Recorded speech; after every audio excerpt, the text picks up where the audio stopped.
Salut à tous, c'est Nivray. Bienvenue dans ce nouveau numéro de C'est arrivé près de chez nous, le podcast culturel de l'équipe de We Are Girls. Dans cet épisode, Anaïs, Marine et Anne-Laure sont avec moi pour vous parler cinéma, livres, sorties, jeux vidéo et bien d'autres choses à travers nos dernières découvertes et nos coups de cœur. Anaïs, tu reviens de vacances. Mais oui. C'était bien. C'était bien, comme toutes les vacances. T'es en forme et prête de nous parler de quoi aujourd'hui ? Au taquet. Je vais vous parler pas mal de sorties en fait, entre les comédies musicales et puis un petit abonnement à la pochette sortie. Et Marine, tu reviens du Sud ? Moi, je reviens souvent du Sud et je pars en vacances demain, en route pour, de mon côté, le Festival de Cannes. Mais je ne vous parlerai pas de ça ce soir. On en parlera plus tard. Et moi, du coup, je vais vous parler du retour de Burger Quiz qui m'amuse beaucoup. Puis je vous reviendrai aussi sur le concert d'Arcade Fire qui a mis le feu à Bercy samedi soir. Eh ben, t'avais bien de la chance. Parce que j'ai tellement vu passer ça partout sur Instagram. Moi aussi, sur même à les stories, l'étranger. là, ouais. Place to be. Et Anne-Laure, toi, t'avais pas de vacances ? Non, pas de vacances. Moi, je travaille, moi. Un peu de foot et puis des escape games dont je vais parler avec vous ce soir. Et on va parler un petit peu série aussi. Parce qu'il y a des bonnes choses en ce moment. Ouais. Oh oui, des bons retours. Oui, des bons retours. On va démarrer par Anaïs. Et tu vas nous emmener au pays des comédies musicales. Oh, c'est beau. Et on parle pas de toi, Hélène, ce soir. Non, ah bon, ok, je peux vous teaser un peu.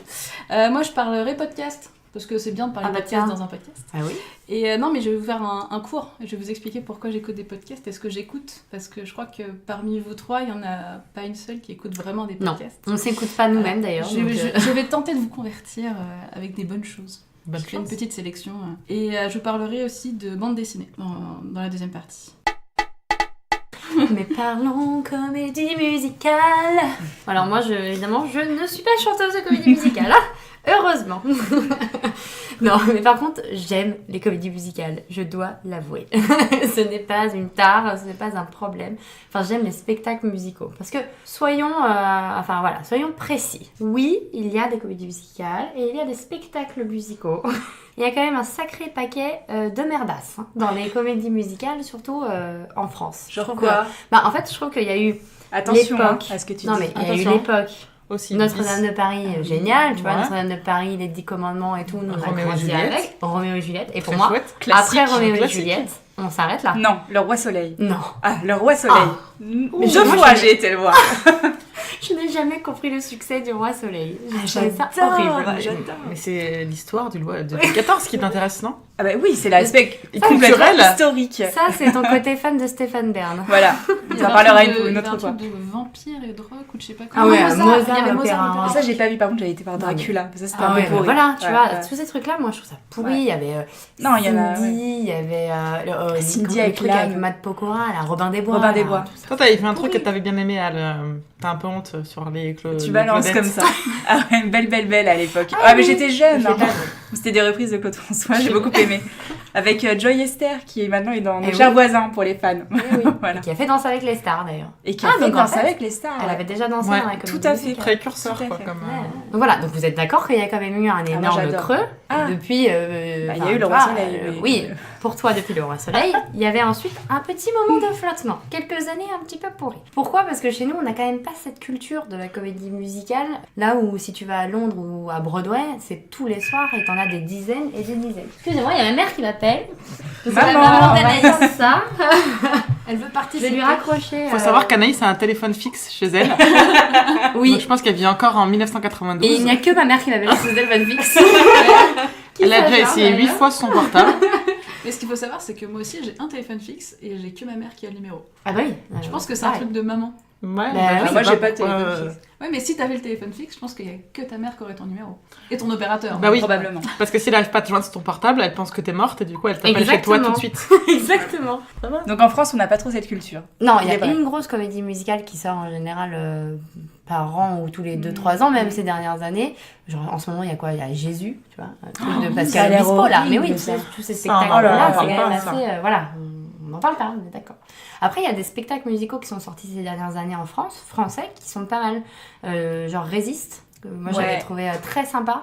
Oui, un peu faible Très scénaristiquement mal parlant. joué et scénaristiquement parlant. C'était un peu je l'aîné trouve les ça garçons hein, Ouais, exactement. en termes d'histoire. Non, c'est vrai. nul. Par Mais contre, si, mais musicalement, un c'était spectacle super. génial. Oui, mais parce qu'on m'aime Berger et France Gall. Oui, bah musicalement, non. C'est Et ça. puis en live, c'était chouette. Oui. Qu'ils avaient, enfin, Des beaux de au niveau de la musique, c'était bien. Ouais. C'était bien. Par contre, c'est pas de Moi, scénario. c'était surtout l'ambiance. Je suis d'accord avec toi, l'histoire elle t'impressionne pas, elle t'embarque pas, Non. rien du tout. Par contre, il y avait une ambiance de dingue dans le sens où j'avais l'impression d'être à un concert, tu vois. C'est-à-dire que les gens se sont levés et se sont rapprochés de la scène, alors que d'habitude, dans une comédie musicale, t'es assis et tu profites un petit peu du spectacle. Et là, les gens, ils se levaient, ils applaudissaient, ils chantaient avec les gens. Ouais, mais c'est la culture française, Voilà, vraiment quoi. C'était vraiment France Gall. Ah oui, Oui, mais c'est c'est le revival Starmania Ouais, que notre exactement. génération a pas connu ou a connu tout jeune et Bah, il y a eu, sans le côté scénario bien écrit. Il y a eu C'est d'ailleurs juste, ça, c'est le sûr. revival de Notre-Dame de Paris aussi que je suis allée voir l'année dernière. En fin d'année dernière, ils sont partis et c'était l'occasion. Bah, typiquement, ma mère, de on en parlait revoir tout à Hélène l'heure. Ségara. Ma mère n'avait jamais vu Notre-Dame de Paris. Moi, À j'ai l'époque, elle jamais était vu fan. Notre-Dame Bah, voilà. de Paris. Et bah, Moi j'ai vu avec c'était l'occasion. la troupe de secours, celle d'après quoi. Moins bien ça. Moi j'avais vu Roméo et Juliette, mais c'était pas Cecilia pas Damien Cara. Sargue. Non, c'était l'autre, Quelle c'était sa déception. doublure. Ah. Mais c'était quand même très chouette, hein. Notamment quand il y a Mercutio là de Extrême Limite. Je sais Ah pas oui. comment ça s'appelle. Oui. Si, Benvolio, le mec beau qu'on aimait quand il y avait Extrême Limite. C'est pas Grégory quelque Ouais. chose Ouais. Très D'ailleurs, beau. je crois qu'il était en couple avec Cécilia Cara. Ah bon? Voilà, on en sait Ah des ouais. choses. Là, attends, on parle des vrais, hein, des premiers. Oui, oui, là. alors, des vrais. on parle de Damien Sargue et Hélène Ségara. Qui sont quand Oui, même- aussi, qui sont quand même aussi. sortis ensemble. Il y a des couples de Bah, comédies musicales françaises. On s'égare.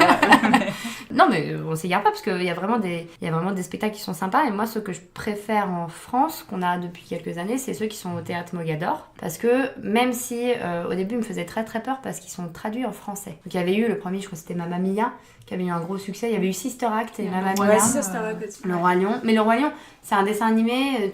Moi, connais je le français. l'ai écouté en français, ça me dérangeait pas d'avoir les mêmes chansons que le dessin animé en français. Par contre, un Mamma Mia, ça voulait dire traduire du ABBA. C'est quand même assez particulier, quoi, tu vois. Moi, je l'ai vu, Mamma Mia, Non, et c'était pas franchement, terrible. j'ai bien aimé. Ah, moi, j'ai pas aimé. Parce Mais qu'il moi, y a j'aime pas une- le film de base. Non, Ouais, moi, moi non plus.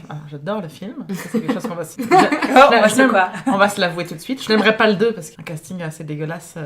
Notamment, il y a Lily James dedans. Bien, tu ne t'es pas trompée. Mais en fait, il y a tellement d'énergie et je pense que c'est ça qui fait que ça fonctionne. L'énergie de Mamma Mia, elle est superbe et même quand il chante Même en Que français. fais-je Dieu Et pourquoi m'as-tu mis Argent. Ah, Ouais. Non, alors ça, ils disent C'est money, le- money, ouais, money. c'est- il a gardé. Parce qu'il y a quand même des mots qui gardent parce que ça fait pas de sens en français. Mais c'est sur l'histoire en fait qu'ils racontent, où ils traduisent en fait. C'est pas une traduction totale, c'est juste pour expliquer mieux l'histoire dans les chansons qui, quand tu le vois en anglais, expliquent l'intrigue. Mais du coup, Mamma Mia, j'avais vraiment bien aimé, contrairement à Sister Act que j'avais trouvé vraiment atroce. J'avais pas aimé. C'est vrai que non plus c'était un Sister peu Act, cheap, hein. en fait. Ouais. C'était un des premiers, enfin, je trouvais que c'était un peu C'était léger. pas top. Mais en fait, enfin, si tu prends le film, à part quand ils chantent, Ah bah oui, il y a peu de chansons. il y a peu de chansons chouettes. Et l'histoire sur scène, elle est pas non plus incroyable. Donc je pense que c'est lié aussi au livret qu'il y a derrière. Ouais, complètement. Mais après, je trouve que donc à Mogador, ils ont un gros travail de traduction des chansons pour justement faire en sorte, comme tu disais, qu'elles restent totalement dans le rythme et que ça ne change pas d'une seule syllabe le rythme original de la chanson et qu'en même temps, ça te fasse comprendre l'histoire pour ceux qui ne parlent pas anglais, parce que et ça, c'est appréciable aussi pour le public qui n'est pas spécialement familier avec les paroles finalement anglaises des chansons. Et au final, ça passe très très bien. Toutes celles que j'ai vues à Mogador, elles m'ont pas dérangé en français. Ça restait en tête de la même façon que la chanson anglaise. Mais c'est vrai que ce que j'ai préféré entre Le Roi Lion et La Belle et la Bête, La Belle et la les Bête, Disney, c'était beau. La Belle et la Bête c'était magnifique parce Ouais. que les costumes étaient superbes, les chansons on les connaît par cœur parce que voilà, c'est le Disney, même si on avait rajouté quelques-unes Bon. intéressantes pour La Bête. Il y avait un petit problème avec La Bête quand même. Oui, c'est vrai qu'on n'était termes pas très fan ouais. de La Bête. Et d'ailleurs, ils ont fini par la changer. parce Ça. que- Le problème, c'est que tu préfères Gaston. Ah mais Oui, Gaston Quand était tu génial. vois la comédie musicale, c'est Gaston que tu préfères. Ouais. D'ailleurs, Gaston, Gaston, on l'a qu'on retrouvé retrouve dans dans Grease. Grease. Qui fait un très bon John Travolta dans Grease. Je le trouve Ouais. encore meilleur. Enfin, moi, quand il Il est est rentré super sur scène dedans. dans Grease, j'ai vraiment eu l'impression d'avoir le petit John Travolta du film qu'on a pu voir à l'époque. Donc, je le trouve vraiment génial. Ça, Grease, je vais revenir après dessus parce que pourquoi on a eu Grease ? Parce qu'il faut quand même parler d'un drame. Attention, Du fantôme de J'ai l'opéra. vécu l'année dernière. C'est qu'on était prêts, quoi. Moi, j'attendais le fantôme de l'opéra à Mogador depuis très longtemps. Je n'ai jamais vu ce musical et j'aurais adoré le voir. Et là, je me dis, enfin, il vient à Paris. Les mecs ont fait toutes les répétitions, ils ont visité l'opéra. Enfin, ils se sont imprégnés de l'univers parisien qui est dans cette comédie musicale. Et il y a une malédiction qui entoure ce musical et qui n'avait jamais été joué à Paris parce qu'à chaque fois, il y avait eu des problèmes. Et là, c'était prêt, ça allait sortir. J'ai eu la chance de pouvoir aller visiter les coulisses et les répétitions quelques jours avant la première qu'il devait y avoir. C'était incroyable. Genre, les couturières étaient encore en train de fignoler les derniers costumes. Il y en avait plus de 300, ça brillait partout, c'était fait à la main. Sur la scène, il y avait des trucs hyper malins pour placer des objets qui sont gigantesques et changer de tableau très régulièrement. La scène, elle était ornée de masques dorés qui étaient vraiment superbes. Quand tu rentrais, c'était baroque à souhait, enfin, c'était magnifique. Les chanteurs lyriques étaient impressionnants. Et puis voilà, j'ai fait visiter tout ça. Et puis voilà, Puis, en qu'est-ce fait, qui non. s'est passé? Je sais pas, genre 2 jours avant la première, la scène a pris feu pendant les répétitions, voilà. Donc la malédiction a continué et le fantôme de l'opéra ne s'est pas joué à Paris. Et donc il fallait trouver un peu une comédie musicale qui pouvait remplacer rapidement le fantôme de l'opéra au pied levé, quoi. Et ils ont pris un musical qui se joue depuis très longtemps à Broadway, puisque Grease, à l'époque, avant d'être le film, c'était déjà une comédie musicale. Comme souvent, on oublie que, pareil, West Side Story, t'as d'abord le musical, ensuite c'est adapté en film, ensuite ça c'est réadapté à Broadway ou ailleurs, et t'as des déclinaisons un petit peu différentes. Et là, Grease est donc arrivé en France. Et moi, je l'ai trouvé, je sais pas pour vous qui l'avez vu aussi, mais moi, j'ai trouvé que ça filait une pêche incroyable. Ouais. Bah, tu retrouves l'âme du film. Ouais. T'es relancé tout de suite dedans. C'est hyper punchy comme Ouais. truc. Ils dansent, ils sont toujours à fond. C'est pas des décors de fou, mais ça Non, marche, mais ça marche bien, Il y a ouais. quelques éléments, ça bouge, ça tourne. J'ai trouvé ça vachement bien fait. J'ai été étonnée de retrouver aussi bien le film et cette âme, quoi. Ouais. C'est vraiment le. Non, c'est surtout que moi, ce que j'ai apprécié, c'est qu'ils ont fait du personnage de Sandy. Ouais. Parce que j'ai un gros problème avec le film qui est quand même hyper macho, quoi. C'est horrible. La morale du film Ouais. m'a toujours beaucoup dérangée. Et c'est vrai que la Et, comédie musicale se moque plus du coup oui, tout à fait. Et du personnage de Danny, quoi. Ouais, et elle devient quand même une femme avec un peu plus de caractère que dans le film. Ouais, et c'est qu'elle a juste, énormément de caractère dans la comédie Voilà, musicale. et ça m'a plu parce que je trouve qu'ils ont du coup modernisé quand même un petit peu Ouais. les personnages. Et j'ai vraiment beaucoup aimé le tournant qu'ils ont pris. Et ils en ont rajouté parce que quand même le meilleur rôle, je trouve, c'est celui de la directrice de l'établissement. Ouais, c'est Avec super le mec drôle. qui vient faire son petit piano, Ouais, des super trucs comme drôle. ça. Franchement, le public en demandait à fond. C'était À très, l'entracte, très elle est venue, elle est passée dans les rangs en disant allez les enfants, il est temps de rentrer, etc. Et franchement, les gens prenaient des selfies avec elle. Elle déclenche un super engouement. C'est un très très bon personnage et c'est une bonne idée. Je pense qu'ils partent en plus un petit peu en improvisation freestyle Oui, c'est le soir possible. sur leurs blagues. Donc ça se sent. Enfin, ils s'amusent tous. Ça va super loin dans ce que tu disais tout à l'heure. Ils se moquent du personnage de Danny. Donc il est vraiment bête à souhait et ils insistent sur son côté blague stupide, sexiste. C'est vrai pour qu'il est pouvoir, beaucoup plus tourné au ridicule que dans Ah, le mais film. complètement. Dans le film, il est c'est quand même l'idole. sexy, donc ouais, ouais, c'est ça, c'est l'idole. l'idole. Et là, c'est vrai que Sandy paraît beaucoup moins idiote. Elle a oui. du caractère. Même les autres personnages féminins, je trouve qu'ils sont plus, on va dire, plus réels, plus modernes en tout cas que dans le film où Ouais. c'est vrai que c'est une bande de nanas qui s'habillent en rose et Ouais, qui essaie d'avoir du caractère, c'est le mais gros pas problème trop, que j'ai avec le ouais. film. Et là, enfin, c'est vraiment. J'étais étonnée. Il y a même des moments où je me suis dit, là, je reverrais bien le film parce que pour moi, c'était pas comme ça en fait que je l'ai connu. Oui. Mais d'ailleurs, ce qui est marrant avec le fait que ça soit en français, moi, il y a des choses que j'avais jamais perçues dans le film. Ouais. Par exemple, le drame de la chanson Non. Sandra Dee, par Ouais. exemple. Moi, j'étais persuadée que c'était une chanson ultra gay, en mode on la chante comme ça. En fait, c'est Non. ultra triste. Ah oui, Ouais, oui, c'est c'est très quand même dans la Voilà. chambre. ouais, tout à fait. Ça, pareil, avec celle qui travaille au drive-in et Ouais. fait sa Qui a les chanson, cheveux sa bleus, complainte. machin, ouais. Et moi, j'étais aussi persuadée que c'était un truc un peu bête, qu'on chante comme ça. Enfin, j'ai l'impression que c'était vraiment des ritournelles grises. Vraiment des chansons entraînantes, toujours gays.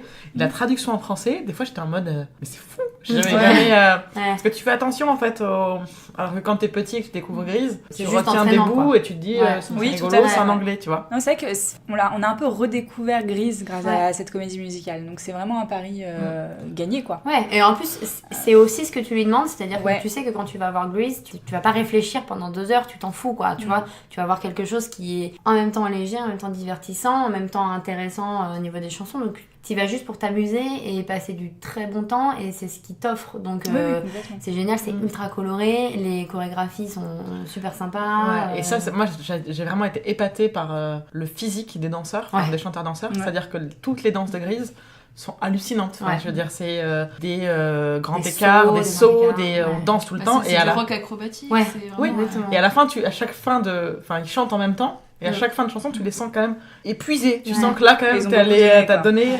Et ça, je trouve ça assez fou, parce que dans plein de comédies musicales, je pense notamment à Cats, que j'avais bien aimé, mais c'était plus plan-plan. Ouais. Tu sentais qu'il y avait... c'était plus de la délicatesse, C'est pas et la moins même de la ambiance, performance c'est pas la physique. même ambiance, ouais, mais Tout à c'était fait. très beau aussi. Je pense que c'est le seul qui m'a dit c'est vraiment une performance physique. Ouais. Alors, si t'aimes ça, c'est parfaite transition pour la suite, merci Marine. Parce que Grise se termine au mois de juillet à peu près, et au mois de septembre, il y a une nouvelle comédie musicale qui arrive au Mogador, qui est Chicago. Et Chicago, j'ai eu la chance de la voir à Londres, parce que c'est quand même un des spectacles pareil qui a le plus tourné à Broadway et à Londres aussi d'ailleurs. Ça, c'est la première comédie musicale où je me suis dit, j'avais envie de chialer de respect pour les danseurs et les chanteurs. Parce que c'est pareil que dans le film, c'est du jazz, enfin voilà, il y a des énormes chorégraphies qui n'arrêtent jamais. Il y a des tableaux incroyables de synchronisation entre les gens au millimètre près, ou sinon ça foire complètement tout le tableau. Et là, c'est beau, c'est ultra rythmé, la puissance vocale du lead de Chicago, elle est quand même assez incroyable. Et donc je ne sais pas encore ce que ça va donner évidemment pour la version française, mais en tout cas la version que j'ai vue à Londres, elle m'a vraiment bluffée, et j'ai du coup vraiment hâte de retrouver le musical ici, parce que je suis convaincue que ce sera très bien, et que là encore ils font un gros travail de traduction et de mise en scène, parce que moi c'est ce qui m'impressionne le plus au final dans les comédies musicales aussi, c'est les changements de décor sur des toutes petites scènes. C'est dingue. Ça, je trouve c'est que- c'est la capacité à faire sortir des décors du sol, Ouais. à retourner des décors, avoir des éléments énormes qui se déplacent sur scène et où c'est fluide, quoi. C'est vraiment impressionnant. Techniquement, c'est assez impressionnant. Donc, c'est- Mais c'est vrai que je trouve que Mogador, ils ont tendance finalement à s'améliorer aussi. Moi, je trouve Ouais. qu'il y a une vraie progression là dans les productions de leur comédie Ouais, musicale. d'accord. Et moi, maintenant, franchement, je leur fais pleinement confiance. Ouais, mais je pense que le public aussi, c'est-à-dire que c'est dans les deux sens. Au début, c'était un peu plus discret. Oui. Maintenant, quand t'as du Mogador, quand tu vas chercher les places, c'est compliqué, quoi. Il y a Ouais, vraiment, il y a du monde. il y a du monde, et il y a des touristes, enfin Ouais. beaucoup. Moi, quand Pendant je les suis vacances, allée, il y a beaucoup ouais. de gens qui viennent. Mais même le soir en semaine, quand je suis allée voir Grise, c'était un mercredi ou un jeudi, je sais plus. Bah, t'avais que des quarts de touristes qui, enfin pour eux, c'était l'occasion de venir voir un spectacle à Paris en français, mais en même temps qu'ils peuvent comprendre, puisque Grise Ouais, ils c'est l'ont vu, bien connu. ils Et connaissent puis les en plus, chansons. il est surtitré, parce que sur Ouais, les oui, côtés en oui. haut de la salle, tu as Les sous-titres t'as la en anglais. traduction anglaise. Après, la seule chose où moi je regrette un peu, c'est que j'ai l'impression qu'en France on est beaucoup dans l'adaptation et qu'il n'y a pas de création originale. Non. Alors que quand t'es à Bah, si, il y Broadway, en a. Ah si, Jésus. Ah si, il y a eu Jésus. Voilà. oui, mais pas des C'est trucs que t'as l'adaptation. envie d'aller voir. Non, c'est c'est une adaptation l'adaptation de la Bible. Ouais. Tout à fait. Mais L'évangile bon, avec selon des Saint créations Paul. originales en termes de chansons. Non, mais là où tu vois, aux États-Unis, ils font C'est que ça manque Wicked, d'un ils font. Starmania. Bah oui, mais alors, pour le coup, on peut pas reprocher les Français essayent, c'est juste qu'ils se ratent beaucoup. Mais ils Bah, après, essayent, ils s'adaptent de faire des surtout à la comédies culture, musicales. Ils s'adaptent à la culture française aussi, tu vois, peut-être que c'est ce que les gens... Tu veux dire, cherchent, des créations originales dans vraiment l'histoire. Dans l'histoire concrète. Enfin, il y en a. Enfin, quand tu vas à Broadway, la moitié des trucs, tu sais pas ce que c'est. Ouais, c'est clair. C'est vrai, ouais. c'est Tu vrai. découvres. Et alors en tant que touriste, tu vas pas vers ça parce que tu te dis je vais pas comprendre l'histoire et je sais pas ce que c'est. En fait, c'est des comédies musicales qui sont incroyables. Il y a un truc qui s'appelle Hamilton là à Broadway. La presse on a parlé comme c'était du théâtre en fait. Ouais, ouais. Alors Ouais, que nous c'est en vrai. France, on a un petit côté où si c'est pas connu, ça va Oui, pas mais parce attirer les qu'en gens. France, on a moins la culture effectivement de la comédie musicale, donc ça implique moins de prise de risque. Oui, Bah, de toute C'est-à-dire façon, qu'il faut que les producteurs de comédie musicale françaises fassent des histoires qu'on connaît Ouais. déjà. Ouais. Mais parce qu'on n'a pas d'auteur de comédie musicale. On n'a plus. On n'a plus. Oui, parce que surtout, c'est trop risqué de faire une création Oui, mais complètement ça va. originale. Je Oui, vais c'est te. Et c'est plus risqué. Starmania et La légende de Jimmy. Voilà. C'est des comédies musicales originales créées par Plamondon et Berger. Et c'est dans l'histoire, c'est Mais c'est incroyable. on parle de Berger. Oui, mais ils n'avaient pas d'argent quand ils l'ont lancé. Enfin, Mais d'ailleurs, au c'est un- début, ça n'a pas été ça n'a pas financé, marché, tu vois. Enfin, ils Starmania, n'avaient pas ça n'a d'argent. marché. Et finalement, en creusant, ça a marché. Donc, je pense Ouais. qu'il faut aussi que les gens, enfin, s'il y a des gens qui nous écoutent, qui écrivent des comédies musicales. D'ailleurs, j'avais un projet de comédie musicale sur Harry Potter à un moment donné. Bon, c'est une adaptation. Ah non, c'est fait, non Et il y avait une chanson qui faisait Adava, Kadavra, il m'a planté là. Voilà. Donc, si quelqu'un veut produire ça, moi je pense que ça pourrait vraiment très bien marcher. Bon, c'est encore une adaptation, mais on peut faire du spin-off, on peut faire Ah bah, quelque chose. Il y a de quoi faire, beaucoup de films et beaucoup de livres, donc je pense que tu peux faire une dizaine de comédies musicales. Ah, mais je pense que ça. Les gens iront, enfin, j'imagine vraiment un truc... Ça doit exister, non? Il y a bien quelqu'un Harry qui a Potter, adapté non. une comédie Ah, musicale. non, il y a... Ah, je pense pas. Sans Tu licence, peux avoir les droits pas de... licence, c'est Oui, compliqué. il va y avoir des Ah oui, équivalents, oui, c'est genre ça. le petit sorcier rentre à Ouais. l'école, tu vois. Moi, Dabakadawa, tu vois, c'est un truc on sait, mais on sait pas. Tu te Finalement. transformes en abracadabra, Dabra, ouais, et ça passe large. Mais sinon, moi, les comédies musicales que j'adore, c'est celle du Châtelet. Ah Oui, oui, ah, c'est vrai que... Ouais. C'est Comment, West Side Story, on avait vu. c'est pour moi c'est sont au-dessus, enfin c'est au-dessus C'est de tout, pas- c'est artistique en fait. C'est pas exactement la même cible aussi, je pense. Hein. Bah, Non. c'est plus les comédies musicales de Broadway, Qui celles vont du à- Châtelet. ouais. Enfin, c'est les grosses. Ouais, un Américain à de Paris, Broadway. Un Américain à Chanson Paris. de Ouais. Les West Side Story, le dernier. Les Parapluie demoiselles, Cherbourg, Parapluie Cherbourg. Non, ils ont pas fait. Enfin, Ouais. et Mais- c'est vraiment C'est en la fait en scène- termes de décor, c'est Oui, là où mais- tu te prends une claque. Parce que la scène s'y prête aussi. Plus au Châtelet qu'à Mogador. Bah moi je trouve juste que Mogador, je c'est suis pas petit. d'accord. En Mogador, final. Ouais, voilà. mais ça Mais en ça voit fait quand théâtre. même. Ça fait théâtre. Ça fait théâtre. mais ça fait production hollywoodienne. Enfin moi les chantants sous la pluie, ils font pleuvoir de la pluie Ouais. Ouais, c'est dingue. au Châtelet, ils l'ont fait au Grand Palais et apparemment c'était incroyable et c'est des places qui se vendent 150 Ouais, ça 160 coûte euros très cher. C'est là où Sans c'est souci, pas en fait, exactement ça la même arrache. cible, je pense. parce C'est le problème que principal, c'est que c'est pas Et également aussi, accessible. Oui. c'est souvent aussi sur des périodes beaucoup plus courtes, tu vois. Ouais. Enfin, c'est Ah pas. bah, c'est quelques voilà. représentations Voilà. exceptionnelles. C'est Par pas exemple, la West même Side chose. Story, c'était la même chose qui avait été délocalisée à la scène musicale. moi, je l'ai vu à puisque Monaco. Le Châtelet était en travaux. Moi, je l'ai vu à la scène musicale, qui est aussi une scène Ouais. impressionnante et avec une énorme salle. Là, par contre, West Side Story, c'est là que tu voyais vraiment que ça venait de Broadway et que ça arrivait comme ça, c'est qu'elle est restée en anglais. C'est la troupe Ouais. américaine. Ok. Donc tout était en anglais, y compris le texte entre les chansons. Et il y avait plein de gens dans la salle qui n'étaient pas au courant que ça allait être tout en anglais et qu'il y avait quelques petits sous-titres en haut. Et il y avait des enfants en bas âge et il y avait des personnes un petit peu âgées. Et les deux étaient un peu déstabilisés parce qu'ils n'avaient pas fait attention que ça allait être comme ça. Ils s'attendaient peut-être plus à un truc type Théâtre Mogador. Pas du tout ce qu'ils ont eu. Mais par contre, c'était bluffant. Et là encore, avec rien en décor parce qu'il y avait, t'as juste des escaliers de secours là sur la scène Un terrain qui reviennent vague, régulièrement. Voilà. Mais sinon, les tableaux sont incroyables. Ok, bah en tout cas, ça me donne envie d'y retourner. Je sais pas Ah oui. si je me ferai Chicago, mais il y a Si, peut-être il faut. moyen. C'est très bien. Grise, j'ai quand même pas mal attendu, mais j'ai fini par y aller et j'ai pas regretté parce que finalement je kiffe, j'avais adoré le film à l'époque. On passe au petit sujet suivant, parce que ici on a une petite passion pour s'enfermer dans des pièces pendant 1 heure en tentant de sortir.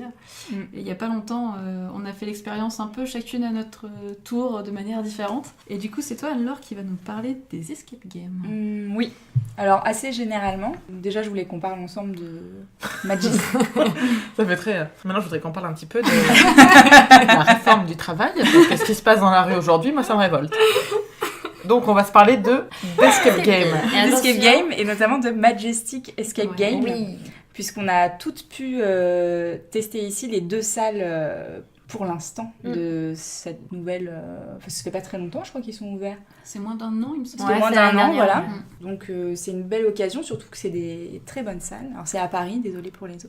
Vers Châtelet. Vers Châtelet, donc très central. C'est dans les prix classiques des escape games parisiens. Donc faut compter entre 26 et 32 euros par personne selon le nombre de joueurs. Et donc ils ont 2 salles et la Majestic Escape Game, c'est en fait sur la thématique du cinéma. Voilà. Et donc pour l'instant il y a 2 salles qui sont Atlantide et Titanic. Chacune en une fois. Qui sont En 2 attendant la scénarios. 3e, 2 scénarios. En attendant la 3e qui sera à Tchernobyl et qui est annoncée pour 2018. Donc c'est encore un peu vague. Ouais, Fin ouais. 2018, je crois, il a dit. Ouais, Voilà, c'était pas la ça. rentrée ou un peu Ouais, plus tard. ce sera Voilà. en fin d'année, je pense. Mais déjà Atlantide et Titanic, bah, on s'est régalé. Hein. Non, mais c'est vrai, ils sont vraiment. Alors on a fait, pris l'eau, hein. Atlantide ensemble. Et en fait, vous avez fait Titanic toutes les 3 et moi 2 heures avant vous avec d'autres personnes. Ouais. Voilà. Lâcheuse. Et moi j'ai payé. Comme la balance. Coupé en montage. C'est vrai qu'on a eu la chance d'être invité par Rémi Prieur, du coup, qui s'occupe de Majestic. Le c'est pro lui qui des l'a ouvert. escape games. Donc, ouais, pro des escape games, il a écrit des bouquins. On en trouve du coup sur des bouquins qui sont des livres escape games en fait. Et du coup, on l'a rencontré quand on a fait notre premier escape game ensemble là-bas, quand on a été faire l'Atlantide. Et en fait, il se trouvait on savait pas que c'était lui, mais quand on l'a vu, on s'est rendu compte qu'on le connaissait. Et du coup, il nous a gentiment invités à venir faire la version, la deuxième salle, donc le Titanic. J'étais trop nulle pour être invitée. Et oui, Al l'a fait du coup à 2 heures avant avec ta boîte. Ouais, avec des collègues. Parce que là, ça se répand de plus en plus ça comme Ouais, un team peu Non, c'est building. moi qui les ai motivés et puis on a été faire ça. Donc on était 8, donc 4 en Atlantide, 4 Titanic. Vous êtes sortis? On est sorti, ouais, 50... Alors, Titanic, oui, c'était mon équipe. Atlantide, non. Ah, ils sont pas sortis. Ah non, parce qu'Atlantide, nous, on mais est pas attends, sortis. on est sortis. Si, on est sortis. On est sortis, On on est est sortis. Mais oui. Si, on est sorti. Mais il est pas facile, Atlantide, quand même. Non, moi, je Enfin, trouvais qu'il parce était qu'en fait, c'est facile. des énigmes très différentes de ce qu'on a l'habitude de faire en escape game. Oui, alors c'est de l'escape game moderne, dans le sens où alors il n'y a pas de cadenas, ou très peu. Ouais, non, c'est clair. Dans les deux. Voilà, donc c'est un peu plus recherché au niveau des énigmes et en fait de l'avancée dans l'histoire. Ouais. Du coup, ça se fait de plus en plus à la base, au tout début des escape games en France, donc c'était il y a quelques années maintenant. C'est vrai que c'était plein de cadenas, plein de clés à Ouais, trouver, tu fouillais. énormément de fouilles. Mm. Voilà, c'était vraiment quasiment que ça. Là, depuis quelques temps, maintenant, ça évolue vers des choses un petit peu plus poussées, recherchées. Et du coup, Majestic, c'est vraiment ça. La grande force, selon moi, c'est les décors, Ouais. qui sont vraiment, Ouais. vraiment très beaux, Très réussi. qui sont très réussis. Je trouve que c'est très immersif. T'as vraiment l'impression d'être dans un autre monde. Enfin, Ouais, non, c'est Mm. hyper réussi, c'est très beau. Moi, Titanic, Titanic, c'est j'étais génial. persuadée qu'on était en train de bouger. Mais pendant 15 minutes, je T'es penché, disais, ouais. ça bouge là, non? Ça bouge, on est en mer. Mm. Enfin, voilà, t'as l'impression, et sur l'Atlantide, t'as l'impression d'être sous terre. Enfin, tu vois, Ouais. Ouais. t'es plus dans Paris, et ça, c'est vraiment quelque chose qui est appréciable dans les escape games, le fait d'être totale immersion. Et puis le décor est très riche. Parfois, t'as un décor qui est beau, mais qui est limité, et au final, tu sais que tout ce que tu vois devant toi, tu vas l'utiliser dans tes énigmes. Alors que là-bas, au Majestic, t'as plein de trucs. Et en fait, il n'y a pas grand-chose qui te sert réellement pour résoudre tes énigmes. Donc ça nous a d'ailleurs un petit peu joué des tours, notamment à l'Atlantide, où on cherchait, on se dit mais ça va où Ouais. ça va forcément nous servir à quelque chose. Et au Oui, c'est final, vrai. non. Parce qu'on était habitués à d'autres escape games. Et là, c'était appréciable de ça. Ouais, je trouve que c'est un chouette renouvellement en tout cas. On a passé vraiment des bons moments dans les salles, dans ces deux salles. C'est vrai qu'on peut pas trop spoiler, donc pas raconter en Non. détail, mais il y a des choses aussi qui sont intéressantes dans l'intégration du maître du jeu, Oui, qui tout vient à te fait. guider. Dans les deux, ils sont intégrés de manière différente, mais ils sont vraiment intégrés à l'histoire de Ouais. manière intelligente. C'est Oui. pas juste un écran avec un mec qui Ouais, va Tout dire à fait. est-ce que t'as regardé Ouais. le tiroir, tu vois, enfin c'est vraiment pas ça. Et C'est ça que c'est j'ai très beaucoup très aimé. chouette. Et puis le travail en équipe, enfin moi j'ai trouvé très important, notamment dans Dans la salle de Titanic. l'Atlantide, Titanic aussi on remarque. Et c'est vraiment un endroit où tu comprends qu'il faut que tu fonctionnes ensemble. Tu vois, Non, c'est pas- enfin, les deux sont très très. Ouais, enfin, deux c'est qu'en te tenant la très main malin, que tu quoi. trouves des solutions, finalement. ça, il faut avancer maintenant. Ensemble, main dans la main. Non, moi, Ouais, en plus, je trouve que l'équipe est très chouette. Enfin, Ouais, quand t'es accueilli, très c'est vraiment cool. Bon, après, les escape games, c'est y a toujours un des peu la même popcorn. ambiance. Hein. Mais c'est vrai que... Thématique Ouais, cinéma. mais là popcorn. on t'offre à boire, des petites Ouais, mais ça, c'est popcorn. souvent- Tu peux aller faire pipi. Ouais. Tu peux faire pipi, oh, incroyable. Et ça, c'est quand même très Ouais, puis c'est sympa. vrai que Si jamais vous sortez pas au bout de 60 minutes, ils viennent vous ouvrir. Sympa.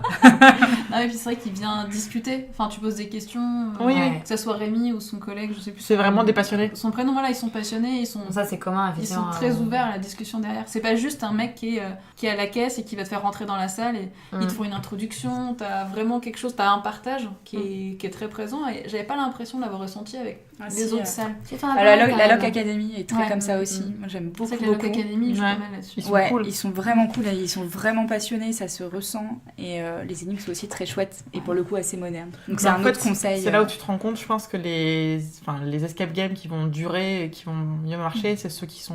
C'est pas les franchises, c'est les petits qui ouvrent un truc parce qu'ils ont une idée, une passion. Mais si tu vois des escape games qu'on a fait, je crois que c'était Fox in the Box, les énigmes sont chouettes, hein, mais si tu rentres, t'es un peu dans un local, t'as le temps de passer, tu rentres dans la salle et fin de l'histoire et tu ressors. Mm. Ouais. Alors Après que j'ai c'est comme- j'ai rarement été complètement déçue par un escape. Ouais, moi Après je crois pas voilà. que ça soit arrivé non plus. Si, Alice. Alice, Ouais, c'était c'est quoi Alice. d'ailleurs Living C'est Room, le non living room, ouais. Voilà. Ça, Alors c'était celui-là, pas ne le terrible. faites pas. Alors Ouais. c'est dommage parce que en face il y a la salle, toujours chez Living Room, ils ont Saw. Ouais, Et apparemment qui est super. c'est le meilleur, un des meilleurs Ouais, escape games qui moi, j'ai existe pas et fait. qui fait très très peur, qui est interdit aux moins de 16 ans.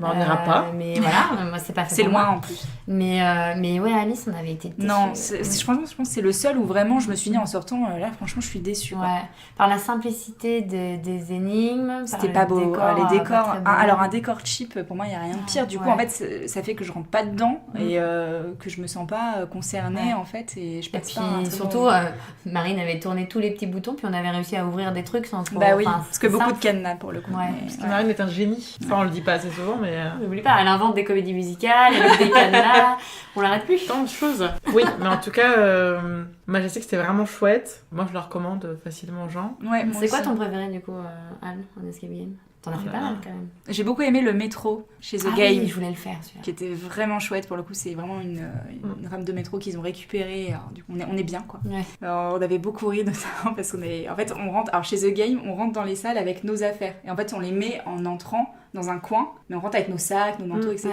Ouais. Moi, il y a quelqu'un qui avait fouillé un sac, qui en fait était un sac D'un de vous. d'un de nous, en disant ah j'ai trouvé du spectacle. Du coup on avait beaucoup rigolé.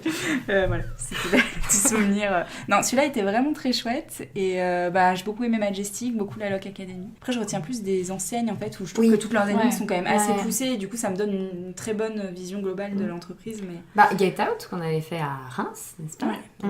Franchement c'était très Franchement, il était dur. Pour moi, c'est le plus dur qu'on ait fait. Ouais. Bah oui, mais c'était aussi le premier. D'ailleurs, c'était vraiment très dur. On n'a pas tiré le mot. C'était dur. Ouais, c'est pareil, c'est une franchise parce que du coup tu retrouves les mêmes salles un peu partout en France, mais effectivement ils sont quand même assez quali.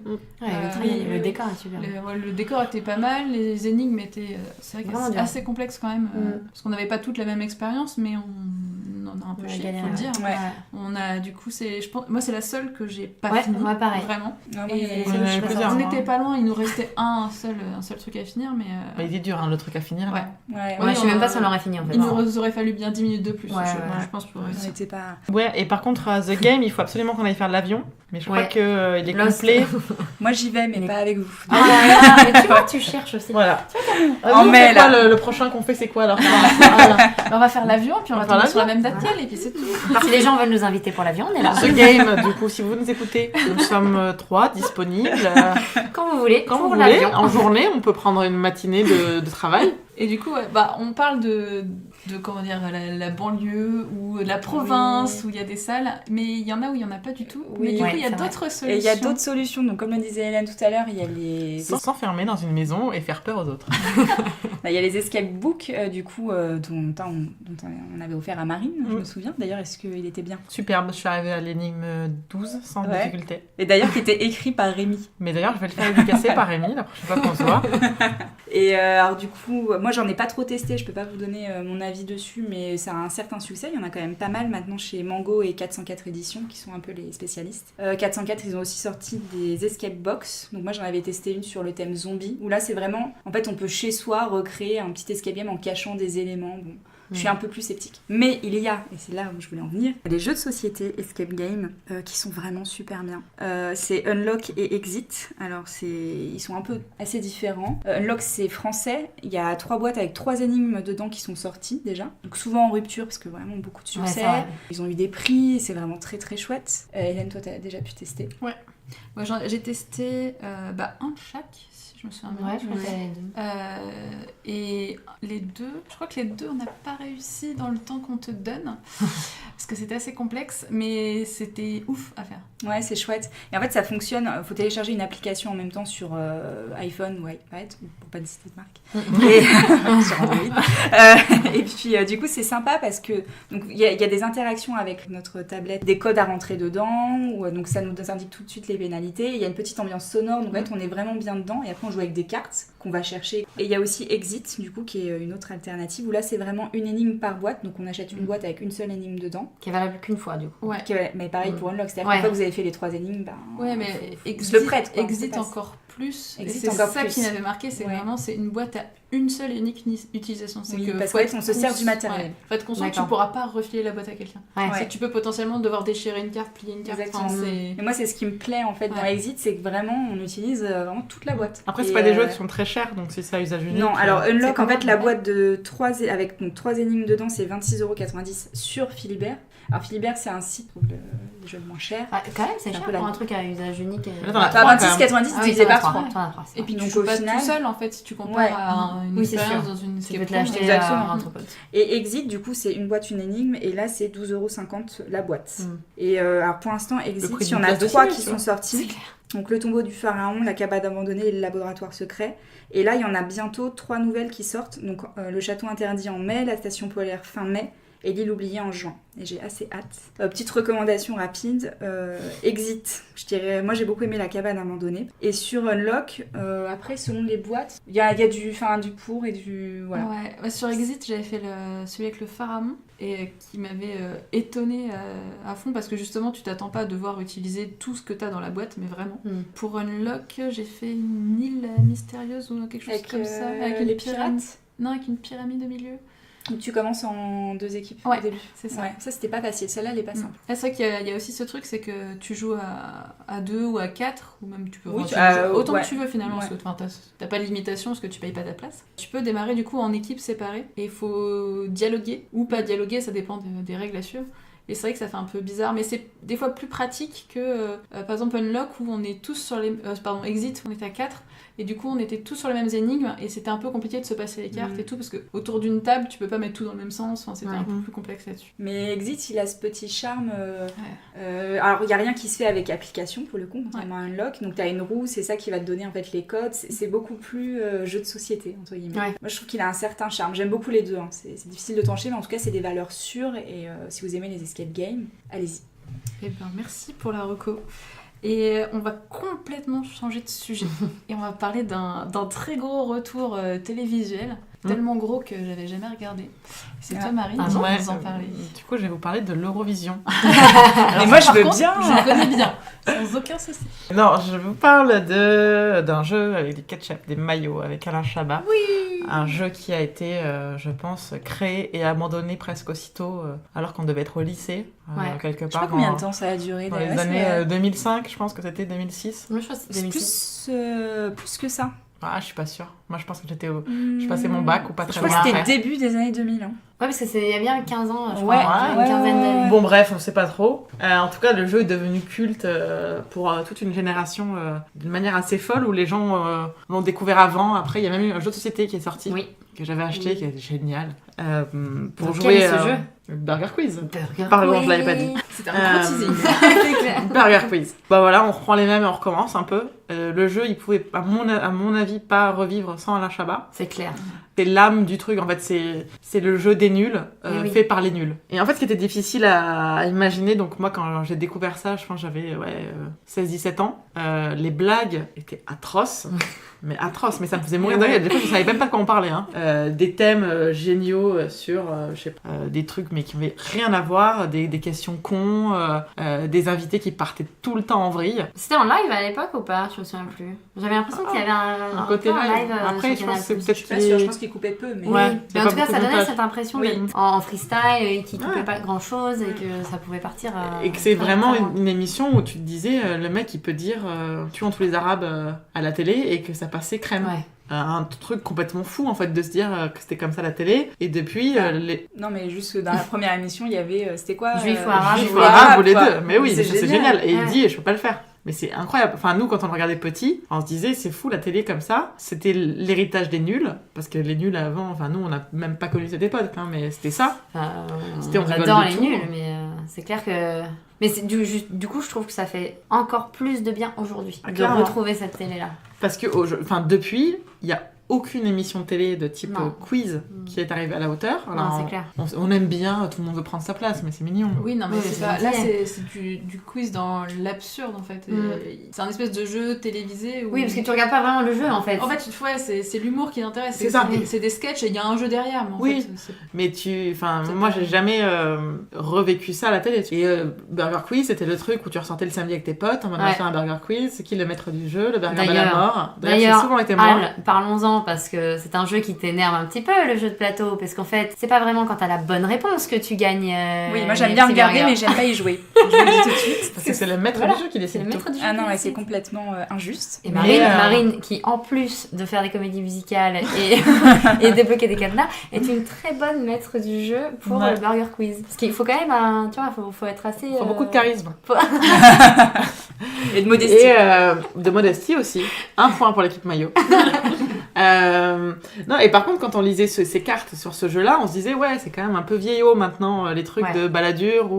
Donc tu te dis, enfin, moi c'est un jeu auquel je joue plus parce Ouais, que c'est vrai. Oui, c'est plus c'est très plus actuel. actuel. Mais la bonne nouvelle, c'est que du coup, il va y avoir un Ils sont- nouveau jeu de société qui Bah, va j'espère, sortir. ils l'ont annoncé. Non, je crois pas. Ah, Mais franchement, ils c'est devraient, hein. possible. Ouais. C'est possible. Moi, je pense qu'ils Bon, vont le en tout sortir. cas, déjà, ce qui est la bonne nouvelle, c'est qu'il est revenu à la télé. Ouais. C'est annoncé depuis pas si longtemps, le retour de Burger Quiz. Ouais. Avec Alain Chabat en Bah, plus. c'est surtout qu'au début, ils ont annoncé juste le retour de Burger Quiz. Et que là, tout le monde s'est dit wow, mais sans Chabat, ça ne sert à rien de ressortir le truc. Alors, je ne sais pas si du coup, dès le début, c'était prévu que ce soit avec Chabat ou non. Mais en tout cas, ça a été malin d'attendre un petit peu.